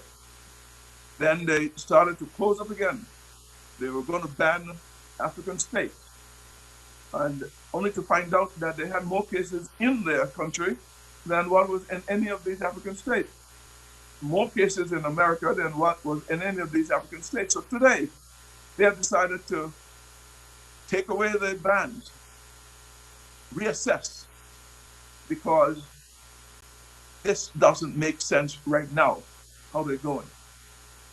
We have nothing to be ashamed of, Mr. Speaker, when it comes to the initiatives taken by the government to keep our country safe. It is our plan, it was our plan, it will remain our plan to keep our country safe. And because we were able to do so with the specific help and guidance by the government House of Assembly, by the Health Emergency Operating Center, through their advice, through their expert presentations, Mr. Speaker, we were able to take all of this into consideration, and we were able to make the decision that if you go, when I go to the UK, when I talk to health ministers anywhere in the Caribbean, they applaud, they give recommendation to all of the initiatives that were implemented in the Virgin Islands. They could not have been effective without the input, without the cooperation of the people of the Virgin Islands. There are other places that have tried even to do some of what we've done, and they are met with violent resistance, Mr. Speaker, without the people understanding where we are, what we're about. It could not work. And so we must give to God the glory and the praise and the honor for making sure that He brought us this far. But we're not out of the woods. We are far from the woods, because when you look at what I am reading in first world, second world, third world countries, Mr. Speaker, the whole concept is that multinationals are having to redefine what their master plans are. We have a number of companies here in the Virgin Islands who, and you can see the arrivals of tourists, whether by ferry, whether by air, whether by other locations. We are opening up airports in Virgin Gorda, opening up airports in Anegada. We are opening up our particular seaports. We're looking for individuals who we can train so that they can man the stations in, whether it's Rotown or Virgin Gorda or Jocelyn Dyke or West End, any of the other ports of entries, Mr. Speaker, because we have to be mindful that with lives come livelihoods, and without lives you have no livelihood. So we have to still maintain our particular safety protocols. We have to make sure that the monies that have been allocated in these budgets, all four of them, that they get spent. We have to reallocate, Mr. Speaker. This budget reflects a reality to a point. Yes, we can go and take 50 million, 60 million, 75, $100 million. But I have also read of a number of places that have taken monies from first world countries, and now their seaports are owned by them. Their airports are owned by them. Their highways are owned by them. Their hospitals are owned by them. Their hangars are owned by them. This is not what we want, because we celebrate 1950 to now. We have a lot of years behind us, and when we look at the next 50 years, our plan is that we will live through this. We will continue to do whatever it is possible in order to tighten our belt.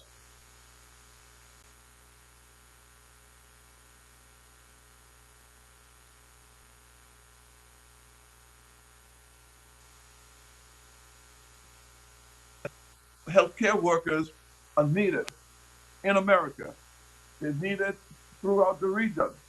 And some of the places are tripling up on their particular salaries in order to keep them. We must be able to look in terms of what the particular areas. The Premier has graciously allotted funding so that we can show our appreciation to our healthcare workers because they have been on the front line. Talk about front line. We're talking about the people in the ambulance, the emergency room, the ones who check you in, the one who check you on the third floor, the COVID wards, the one who basically have to get the assessments done. We have spent money, and we've spent money so that, Mr. Speaker, we can get the Cuban Brigade in to assist. We need to continue the program because as we continue to recruit our full-time personnel, we have to be able to maintain the level of service in the particular hospital. We speak of all of what we must have. And this is, we're on the road to this. We have a new board that has been approved by the a new chairperson, a new chairman, approved by the House of Assembly. We have a new board that started, I think, in July or August, and they have impediments that they must overcome. They have challenges that they must overcome. We have the Health Services Authority that was instituted since 2004, NHI since 2014, and it is an organization in need of forensic examination because if we're going to look in terms of the next 14 months, and you know, as I always tell the staff, I was given a 48-month contract, and we have to see if I can assist in getting put at bay the base of what will get us proud. We're about to celebrate 100 years of healthcare, of institutions, health institutions in the Virgin Islands come next year. The Curtis Hospital in 1922 to where we are in 2022 next year, and we'll be celebrating the 100 years of it. The plans are already afoot of it. But Mr. Speaker, the $40 million, if you look at what the requirements was when government itself, and back in 2003 and 2004, $45 million, that is what they were spending. We haven't increased it any. Yes, there is efficiency to be had, but to look at all of what services we are now offering and to openly speculate as to what you're doing with $40 million, well, a 24/7 operation is what we have. The other places, they have an 8-hour, 10-hour, 12-hour service. We have a 24/7. We have to give service to anyone of school age. We have to give service free of charge to anyone above 65. 3 more years and my service is free. We have to give service to all of the correctional persons. We have to give service to all of the inmates. We have to give free service to other persons. That itself has a particular cost that the country itself must carry. Mr. Speaker, we also have to come to grip our accounts receivable, as the honorable member for the second has opined many a time. He was unable to fix it, and we will fix it because his government was unable to. But we have to then come to grips with what is reasonable in terms of whether a bill that is 20 years old, can you reasonably collect it? If it is going to have a windmill and you're going to write off anything and then having to go back, Mr. Speaker, and then unmask it again, bring it up again, well, then that would not work. So the forensic examination of finances, of operations, to streamline it is critical for our survival of the health services and the provision of health services that we intend to provide. Mr. Speaker, we have spent money, and monies are allocated in the same $40 million and in some capital expenditure to make sure that the laboratory service that has been accredited, that has been certified, is going to expand. We're going to offer more services. We are expanding the old Major People's Wing so that we can have the COVID-19 unit. We're going to make sure that we have more ventilators can be placed to work, because there's an infrastructure that is required for it. So monies have been expended to expand this. We have also expanded money in terms of the Nurse Iris O'Neill facility up there in Virgin Gorda. Monies are allowed for certain exploration, because we are now operational from the new unit. Because of all of the busy schedule, we weren't able to have a proper operational activity for the people, but we will do this, because at the end of the day, we have our job to do and they have theirs. This is the worst time to be a member of the opposition, because you have to opine even when you have no reason to. So it is, my heart goes out to them, because it is the worst time. I'd rather be here doing and making sure lives are affected, lives are changed, lives are improved, as opposed to finding something of which you can opine about. We have had to look in terms of getting this Ms. Iris O'Neill. There were some issues at hand, Mr. Speaker, which we, as far as we're concerned, it took too long for the operations to begin at that particular center. But once we found out what it was, we went to work right away.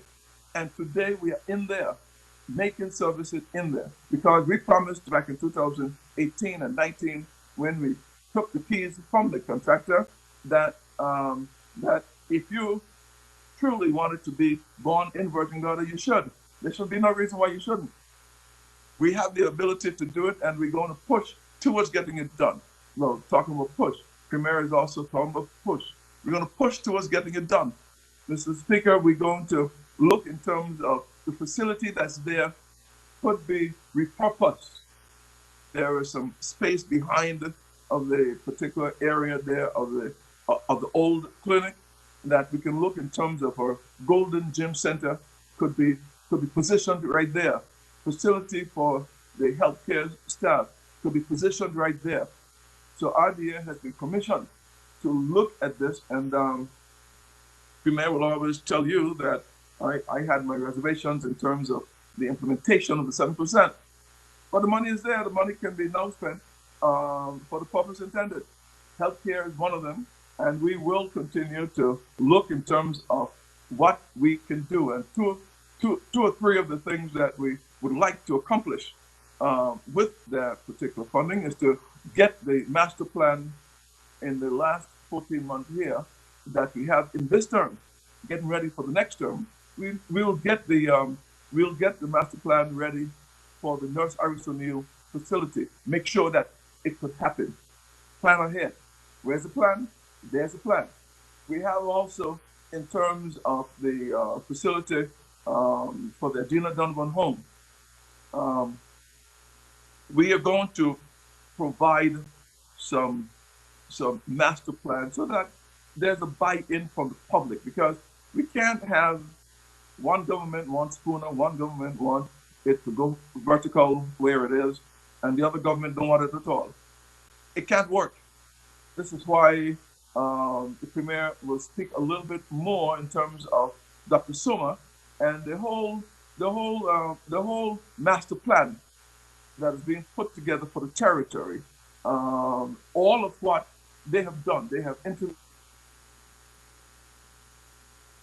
of groups, of individuals, so that we can get a comprehensive master plan taking care of healthcare, taking care of social needs, taking care of all of this. So it is my observation that during the lockdowns, after the storms, all most vulnerable were the persons who are mentally challenged or destitute in some ways. And when you call the curfews, they were the only one on the street. It was not a pretty sight. It still tells on me in terms of making sure that we can provide the facilities that are required to take care of our mentally challenged, of our substance abuse challenged, of all of the persons who we must, as a territory, share in terms of making sure that this is done. This is why being a Lion was easy for me. I was trained from '83 straight up, brought into the club by my good Lion brother Newton. We were trained to search out the poor and the needed, the poor and the destitute. Food basket, Brother Shirley, Easter baskets, food baskets. Go and support the home, the safe haven centers and the Rainbow Home and all of the centers of need. This is why I have a home with them, because it did not start when I became member or minister for health and social development. It was a home. When you look at the prison facility, Honorable Maduro and Honorable Deputy Speaker, they have a passion for making sure that the work that is needed at the prison is done. All of the finances are not in the budget, not reflected there. But I cannot speak as if I don't understand what is happening. We have to look in terms of getting some of those monies in, so that we can then reallocate some of the monies and be able to look at all of the infrastructural needs of the prison. The prison administration is what was handed to me after almost 18 months in this 18 months in this government. When the list of subjects was given to me, the prison was left off. It had to be sent to the United Kingdom to be explored as to whether or not it was ever to have been in the hands of a minister. I wrote. What is the matter with prison? It is being examined from the highest quarters in the United Kingdom. 18 months later, you get a paper saying you're responsible for administration. And now there are reports out, which I'm going to read again, because it is what was contemplated. It was a report. It was. We will come to it. We'll come to it, and we'll come to it soon. But Mr. Speaker, work is needed at the prison. Services are needed at the prison. We have good assistance from our honorable colleagues who have a passion for the services and the reformation needed, the reform needed at the prison. So we're going to incorporate more of that zest that Honorable Smith has indicated, Honorable Maduro has indicated, and make sure that they can assist best they could in making sure that the reinstatement of some of the social activities, social services in terms of life skills and training that took place before can be reinstituted. The farm that was there, the wood workshop that was there, and the other activities, so that when the persons leave that institution, they would not feel as if, well, it's a better accommodation there than it is on the outside. We must break that cycle. We have to do it together. In the safe haven, and most of these persons I've been unable to pay them the visits needed, only because we want to make sure that we keep our areas safe. The persons who are charged with the duty to perform these, they're doing an excellent job, and we want to continue to support them. We have a number of persons within the service, Mr. Speaker. If we look at the work that has been done with the Autism Center, I take great pride in making sure, and as I say, this is nothing new for me, because we did it with Lions. This is nothing new for me. So the Autism Center, in terms of the skills program that we have, in a number of the other programs that is there. Once you start calling names, you're always going to get in trouble. But at 62, how much trouble can I get in? But what is critical for us to understand is that each of these units under the Ministry of Health and Social Development are life-changing subject. Social Development Department, there are a number of professionals that are needed. We have, in order for us to keep our country safe, We have to look at healthy schools, healthy recreational programs, healthy aging programs, healthy homes, healthy workplaces, mold-free schools, mold-free offices, mold-free everything. We look in terms of the environmental health department. They have been tasked with the social distancing task force. They need more funds to put more people out if we're going to make it through this Christmas, New Year's, and into the season. But we're going to have to incorporate each of our citizens to do their part, because we don't have space in the prison for you. We don't want you in the prison, and we don't want you in the hospitals. So at the end of the day, you will have to do your part to keep out of prison, keep out of the hospital, keep from having to use ventilators, keep from all of this by doing what? Keeping the safe distance, wearing your mask. Look in terms of the particular spacing when you come to crowds. It is important that you do this. Sanitize, wash your hands. If you feel sick, stay home. Stay home until you're better.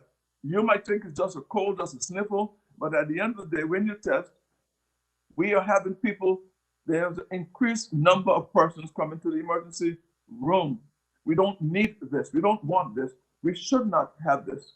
So it can only be done if you stay home. If you're sick. When you go out, there's a cry out, you should limit the crowds to this and limit the crowd to that.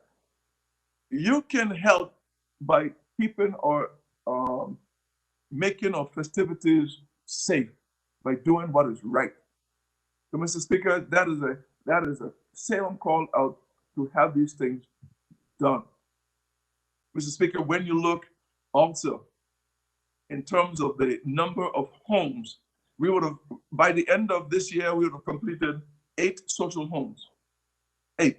Next year, it is our intention to have a number of additional social homes completed. In terms of social homes, we have a number of, we have more applications, of course, than we have money. But the fact is that we intend to construct another 13 homes for 2022 in terms of revitalization, in terms of the Housing Recovery Assistance Program. The monies, we had to put it on hold for a bit, but come 2022, there are some beneficiaries that would benefit from this particular program. It is monies that we got from Social Security for this, and we're going to spend it for the purpose intended. We're going to repair over 25 homes. We're going to 14 grants. There was a committee set up in 2018 to look at each and every application that came in. The minister was not able to go and cherry pick from the list who he wants to gain what. There were some specific criteria that had been involved, and when the Commission of Inquiry came in, the program, well, I can't fall in the same, I can't fall in the same trap as honorable member from the 3rd by calling parts of the fowl. But at the end of the day, it was looked at. Every area of the chicken was looked at so that you can see if there was any hanky-panky going on. But the fowl was safe. Every feather was in place. Mr. Speaker, the whole thing is that we have a staff at the ministry who does their work. They in fact, they do their work too well sometimes in terms of making sure they follow every step of the particular plan. There is a committee put in place. You have to have your land. You have to have been living in it. You have to show a need requirement for it. You have to pass all of these tests. My only one concern is that 4 years later, who wants to hear it? We need the homes built. We need the homes repaired. We need people safe in their home. This is what we need. and this is what we will get in 2022. We are looking in terms of using the new procurement method so that more contractors are involved. More homes could be started at the same time. More involvement by more contractors. It will lend for better distribution of the monies throughout the community, throughout Jocelyn Dyke and Tortola and Virgin Gorda and Anegada. And we're not going to forget South Island and all of the other sister islands because we always tend to forget all about them. But Mr. Speaker, the fact is that we have to get everyone that we could home safe. And out of that same money that we should have been able to have access to, save for the conditions, would have been allocated to more homes at a faster pace, at a faster time, delivery. But we will run with patience the race given to us. Our community center. The Honorable Fraser, I understand that a representative of PAHO did call, a local representative, and we have an issue. We must get the contractor to finish the work. The only thing I'll have to do, Honorable Fraser, you and I have to go there and pick up the lumber from in the wall, go inside and get an electrician to finish the work, because somehow I am asking them to get a contractor, go in there, finish it, and deduct it from what's remaining from the contractor. That is what the outside business community is. That's what we will do. But they're telling me that that is fought with issues. And the Attorney General is not in our head saying, yes, you cannot do that, Honorable Malone. You have to be patient. You have to let it work. But it's taking too long, Honorable AG. It needs to be open, or golden gems. And Honorable President, a movie producer, he's going down to the site and he is going to every crack and cranny of it and taking all the lumber in the yard and telling me that nothing has moved. And I have to take it. I have to listen to him because he's correct.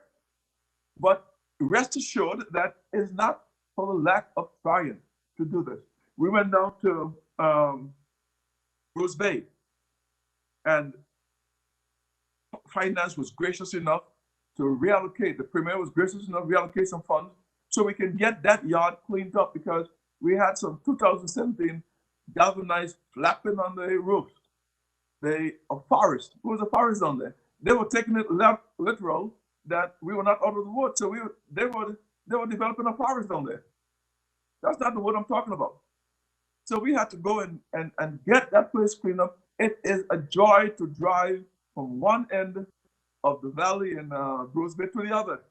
Take a drive tomorrow morning before you come to the house. See what has been done. The roads are cleared. We're going to clear the park, because I look forward to going on New Year's Day down to Bruce Bay in the park. I shouldn't tell you that I had a little piece of corn pork down there. I wouldn't, I'm trying to stay off of that right now. But they had a lot of local dishes, local music, and enjoyed themselves at the park. We will get the park cleared. So I am putting the invitation out to Bruce Bay. Let's have something safe distance, safety protocol. We will clean the park, and we get someone who had donated to clear it for us. So with community involvement, we can get this done, and we're doing it. East 10, we have engaged a contractor to get the community center started. It is going much slower than we had planned, we had anticipated. And again, we are not aging. You might have to reserve some money, tell the Premier to reserve some money, because we're going to push and get these things done, one way or the other. It must be done. So that will be accomplished.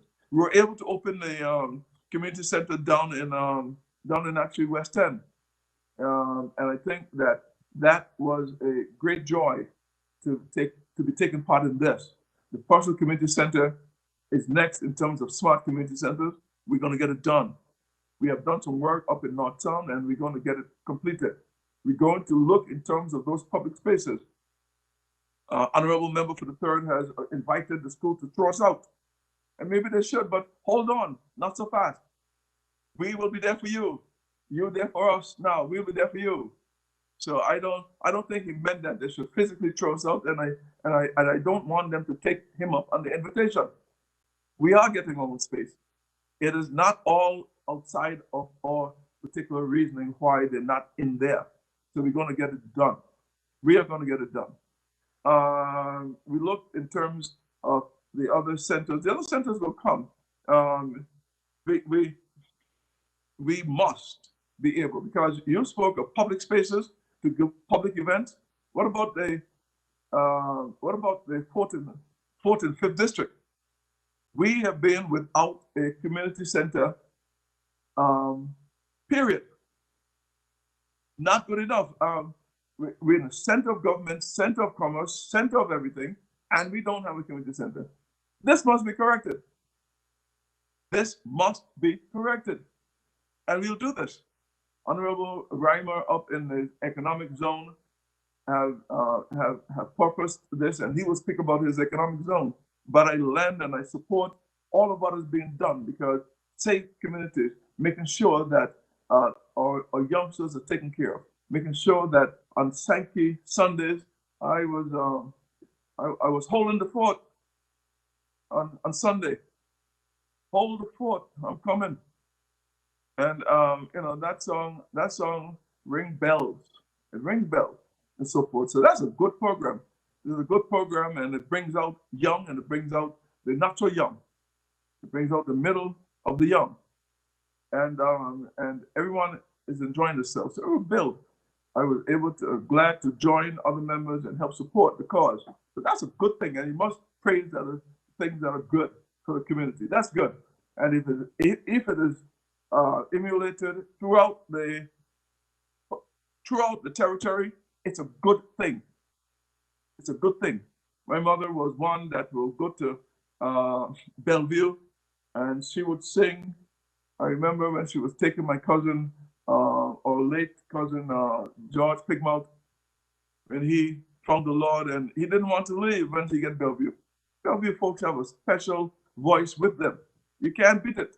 Up on that hill, from actually 4 hills straight over, you can't beat them when it comes to singing.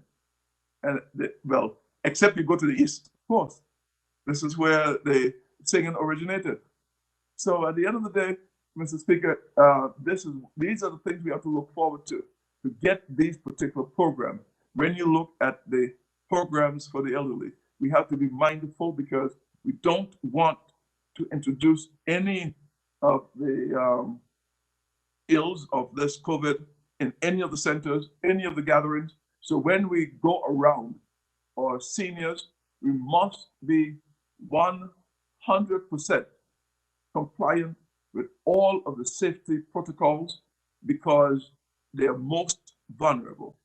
The UK have pledged, and it is by their pledge, we're able to get 18,000 plus people participating in the vaccination program, 16,000 plus double vaccinated. The boosters, we will be receiving them tomorrow. The governor and I would make announcements or pleads on Thursday in terms of getting people to get the boosters and to get everything ready. The UK has been gracious to honor their pledge of supplying all of the vaccines necessary, and they're adding now Pfizer. If I knew that Pfizer could, in fact, because when it started, they told me Pfizer is so delicate, it needs a one-stop airport, or else it can't come here. That's the only reason why we didn't have it earlier. The refrigeration is not an insurmountable amount. So we have 2 refrigerations. One will be placed eventually on Virgin Water. One will be placed here. The first one has arrived. It is holding its temperature at minus 72 degrees. Minus 72, that's the temperature needed for it. And it is holding. So we were in a position to receive our first shipment of the Pfizer vaccine. Once it comes, we, as I announced earlier today, those persons above 65, those persons who are immunocompromised, they will be first in line. Or 17 to 12, the under 18 group will be first in line. The persons who will be, so there is a quote unquote order that must be maintained. The vaccines will come, the vaccines will be distributed, the vaccines will be available, so no one need to push down the door. We need to be immunized. There are those who will not accept immunization, and we respect that.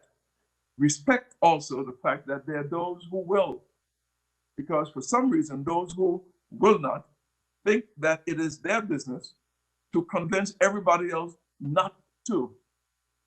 Not only are they not taking it, but they feel as if it is their duty to convince other people to not take it.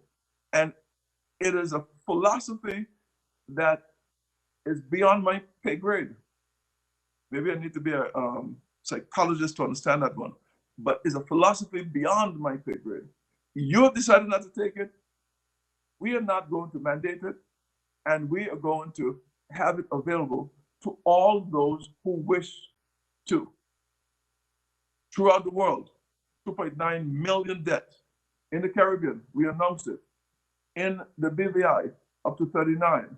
We don't want to lose another one if it was caused by COVID-19. We don't want to have another incubated resident in the hospital. If this could help, or particular health program, the complete health improvement program is a program that there's a committee geared to making sure that it is a program that could be used, program that could strengthen your body. But if you take 60 years of not keeping your body safe, you can't get it turned around in 62 days. 60 years, 60 days, you cannot turn around all those cells within that particular period. So this is why we're starting with the schools. We're starting with the youngsters. We're starting with healthy lifestyle. It is not too late to start. But if you're going to think that you're not going to take the particular vaccine because tomorrow you're going to exercise as if it's 1999, you're going to eat only fish and bush, and you go that comes your way because between the ginger and the moringa bush and the other herbs, you're going to change this thing around. If this is what you truly believe, fine. But the persons who know that they must do what is requested of them medically, they don't fight them for it. It is their choice also. So, Mr. Speaker, we have a long way to go. We have a long night. We have to look in terms of how we're going to increase our income capacity in the country. The Premier has laid out a program. There are other initiatives that will come online so that we can then look in terms of the blue economy of which we speak about. We're going to look in terms of the medicinal marijuana in terms of getting it pushed, getting it moved. The United Kingdom has agreed to, with the Premier, to look in terms of what could be done in order to get the initiative moving. We're going to look in terms of how best we can use our 4,900 feet of airstrip until we can get the resources necessary to lengthen it out. We're going to look in terms of getting our sport, our main sport, back online, our horse racing enthusiasts. The gaming laws have been passed. All of what is required in order to make it work is in place, save for the physical, the actual physical structure. Honorable member for the third will be quite aware that it took initiatives with himself and ourselves. I was there. I'm old enough to know how it came about. The grandstand was there. He know how we're there. He know what we had to do to cover the gut in order to get the platform. So he know if there's any team that can do it, this is the only team. So he know how to get it done. He know that he was part of it. He know that he could be a part of it, and he know that it could be done with us working together. He has the formula. Honorable member for the third, Come on home. Let's get it done. Let's get it together. We need to get the land. We need to expand so that we can get, I think it's a 4 or 5 for our field. We need to be able to put the particular sporting, the other facilities there, because this is all part of healthy lifestyle. If you have some place you can go and enjoy yourself, some place you can go and exercise, some place you can go and have healthy eating, the fisherman, all of these particular areas, all part of health and social development. Our social development team, Mr. Speaker, our health teams, we must give them praise, give them honor. We will defend and we will make all of these institutions, we will be proud for them. And I will close basically on this COI business that we have. Mr. Speaker, I opined early in January when the immediate former governor came to our shores and came with the actual commissioner and the legal team. They came and they just allowed in the House of Commons to be stated that you have in the Virgin Islands drug running high officials, criminals, and other persons of which they have to go down, investigate, and be brought into stead. Mr. Speaker, I have opined that it was a careless statement. It was one which is I am still waiting for even the evidence to be asked for, because no one asked me about any ill-gotten wills, deeds, or everything. So this blanket is poured on the entire territory. And then we have a commission of inquiry that, as I wrote and will form part of the record, if they wanted to get a review of governance in the territory, then that is one story. And that itself would have taken 12 to 18 to 24 months. I opined that this was a report written and just needed a few facts. And the Attorney General had given a particular summary of the documents that they had to produce over this short period. The public officials were burdened with making sure that within this short period, hundreds of thousands of documents had to be produced. And folks within our territory are asking, why do you need external legal representation if it was just an inquiry? It was an inquiry intended to clog, in my Eastern language, was it to clog the system? What is the word? AG and member for the 7th and member for the 8th, to overwhelm the entire service. It was an inquiry intended to overwhelm the entire service. Documents that would take 2 to 3 weeks, they wanted it in 2 to 3 days. If we did not have the legal representation that the Premier, through his wisdom, was able to help put in place with the occurrence and with the cabinet's approval, put it in place to assist the Attorney General chambers to produce all of these documents. Our story is yet to be told, because at the end of the day, we are asked to be careful what we say.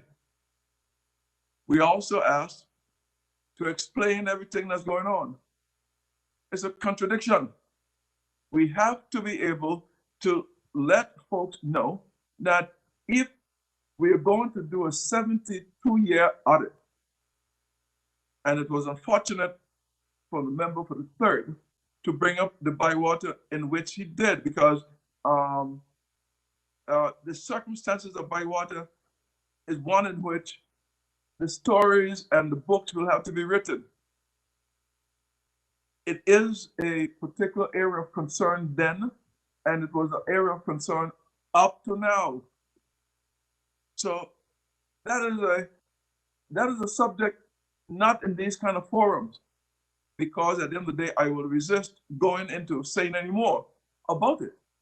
But we have to then do this in the 2-year audit, whether it's 67 to now or 1950 to now, to come in within a 6-month period and to have 200,000, 150,000 pieces of documents, the number of affidavits, the number of testimonies, the number of other information legal that had to be drawn, a report, which again should have taken 3 to 4 months to write, will take just about 2 to 3 weeks.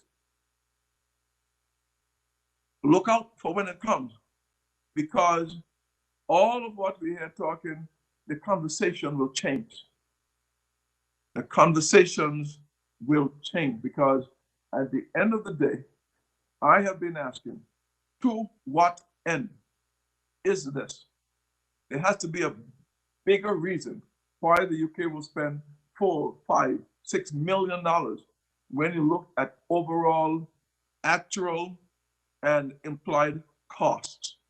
Because there was a good reason in terms of whenever anything is valued, they will value the ship from the time it leaves to when it arrives. What about the COI? How much is it costing the British taxpayers' dollars? To what end? We have these areas that we must keep our focus on.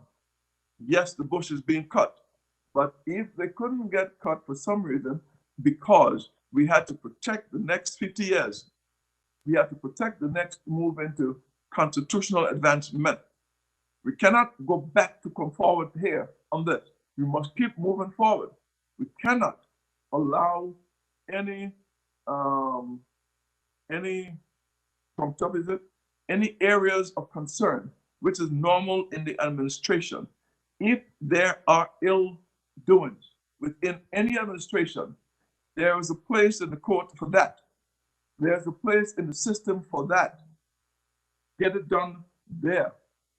To have this with some ultra motive, because the partnership, modern partnership, the family is all fine, all fine. But when you look at what attains, we have the audits coming for the financial sector. This particular report will come at the same time. It will have effects on what attains. We have the marine classification. We're going into new classifications. It will come at the same time. We're going into accreditation of a hospital, come at the same time. We're going into other accreditation that we need in our territory in order to keep moving forward, come at the same time. We have to keep our eyes not only on the fox, but look at the shepherd. Look not only on the wolf, look at the shepherd. He's the one eating lamb chops, and the poor wolf is going hungry. So we're being taught to keep an eye on that bad old wolf when the shepherd is having beef steaks and lamb chops every night. We have to be mindful of our particular areas.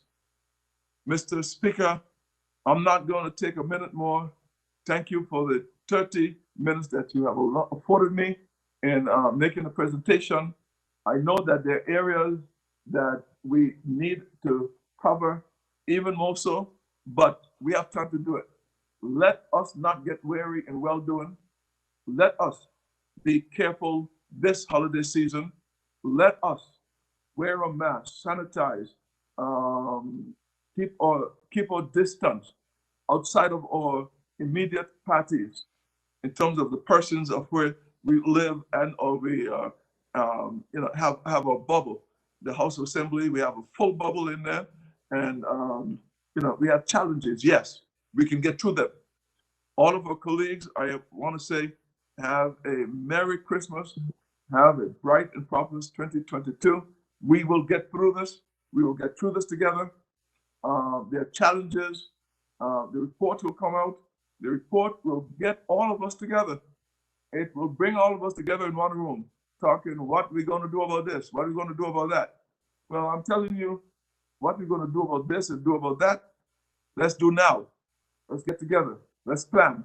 Let us make sure that we can keep this country so that we can be proud 50 years from now, 70 years from now, because we are standing on the shoulders, brave men and brave women. And I look forward to the other generation being able to say the same of us. Thank you very much, Mr. Speaker. Thank you, Honorable Kevin Malone, Minister of Health and Social Development. Members, we are going to take a short break for 20 minutes. We resume at 6:35. We resume.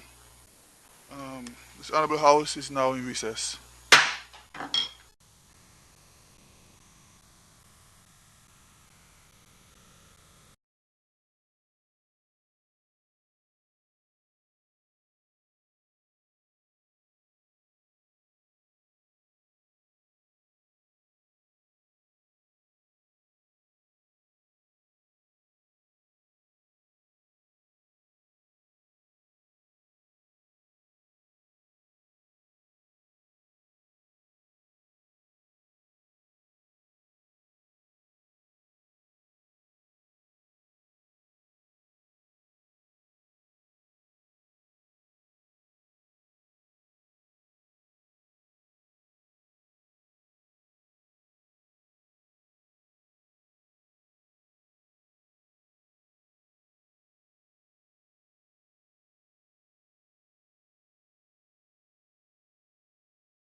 Honorable House resume its sitting.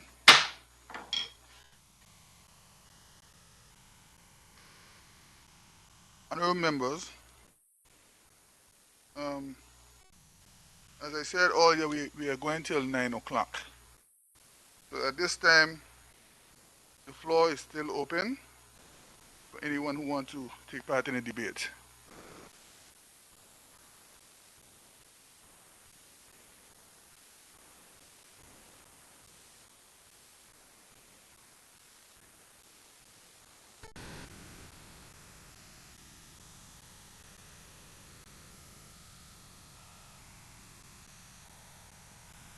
Seeing none, no one wishes to speak, I'll call on the Premier to close off. So the last call, anybody who's going to debate?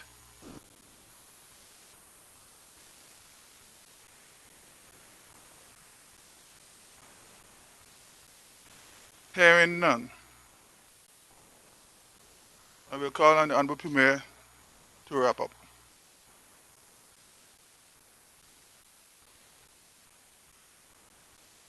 May I make mute?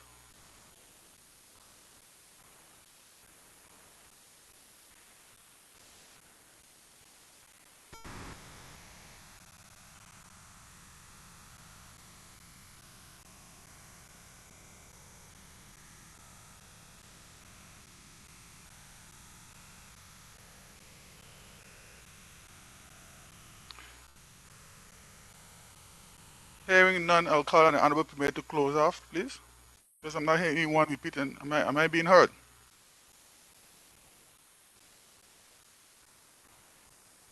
Yes, Mr. Speaker.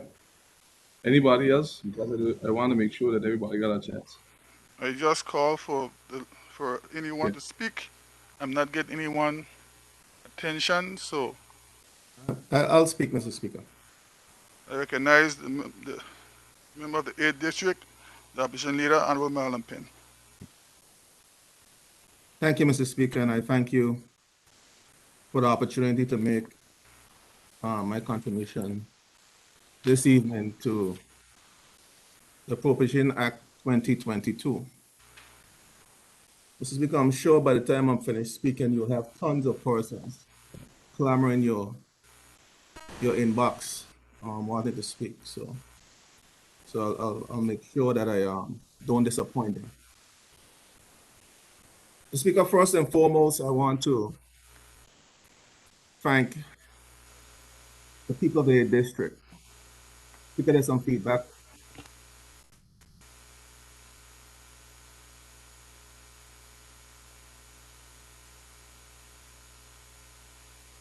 Can I continue, Mr. Speaker? You can continue. Thank you, Mr. Speaker. Mr. Speaker, first and foremost, as I often do and it's customary for me, is to thank the people of the 8th District. Every budget debate is always, for me, it's a privilege to stand in these hallowed halls. Right now, we're virtually conducting our business. Mr. Speaker, there's a feedback that's really irritating.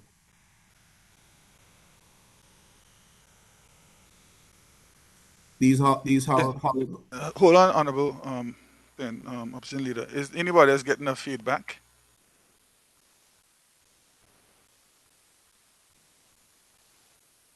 No, sir.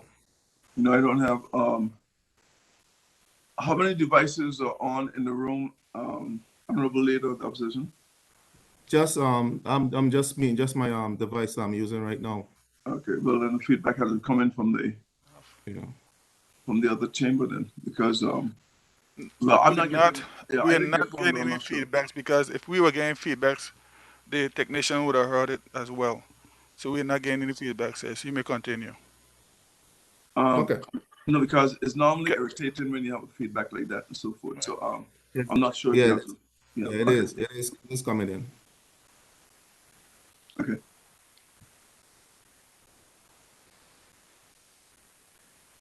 Be that as it may, Mr. Speaker, I will soldier on. Mr. Speaker, it's really coming in strong on my end, Mr. Speaker. Can we take a quick recess to figure out what's happening here? Minutes recess. this Yeah, house. and we can do Honorable Penn is go out and actually come back in and see if that will help to straighten out your end of it. Yeah, thank you.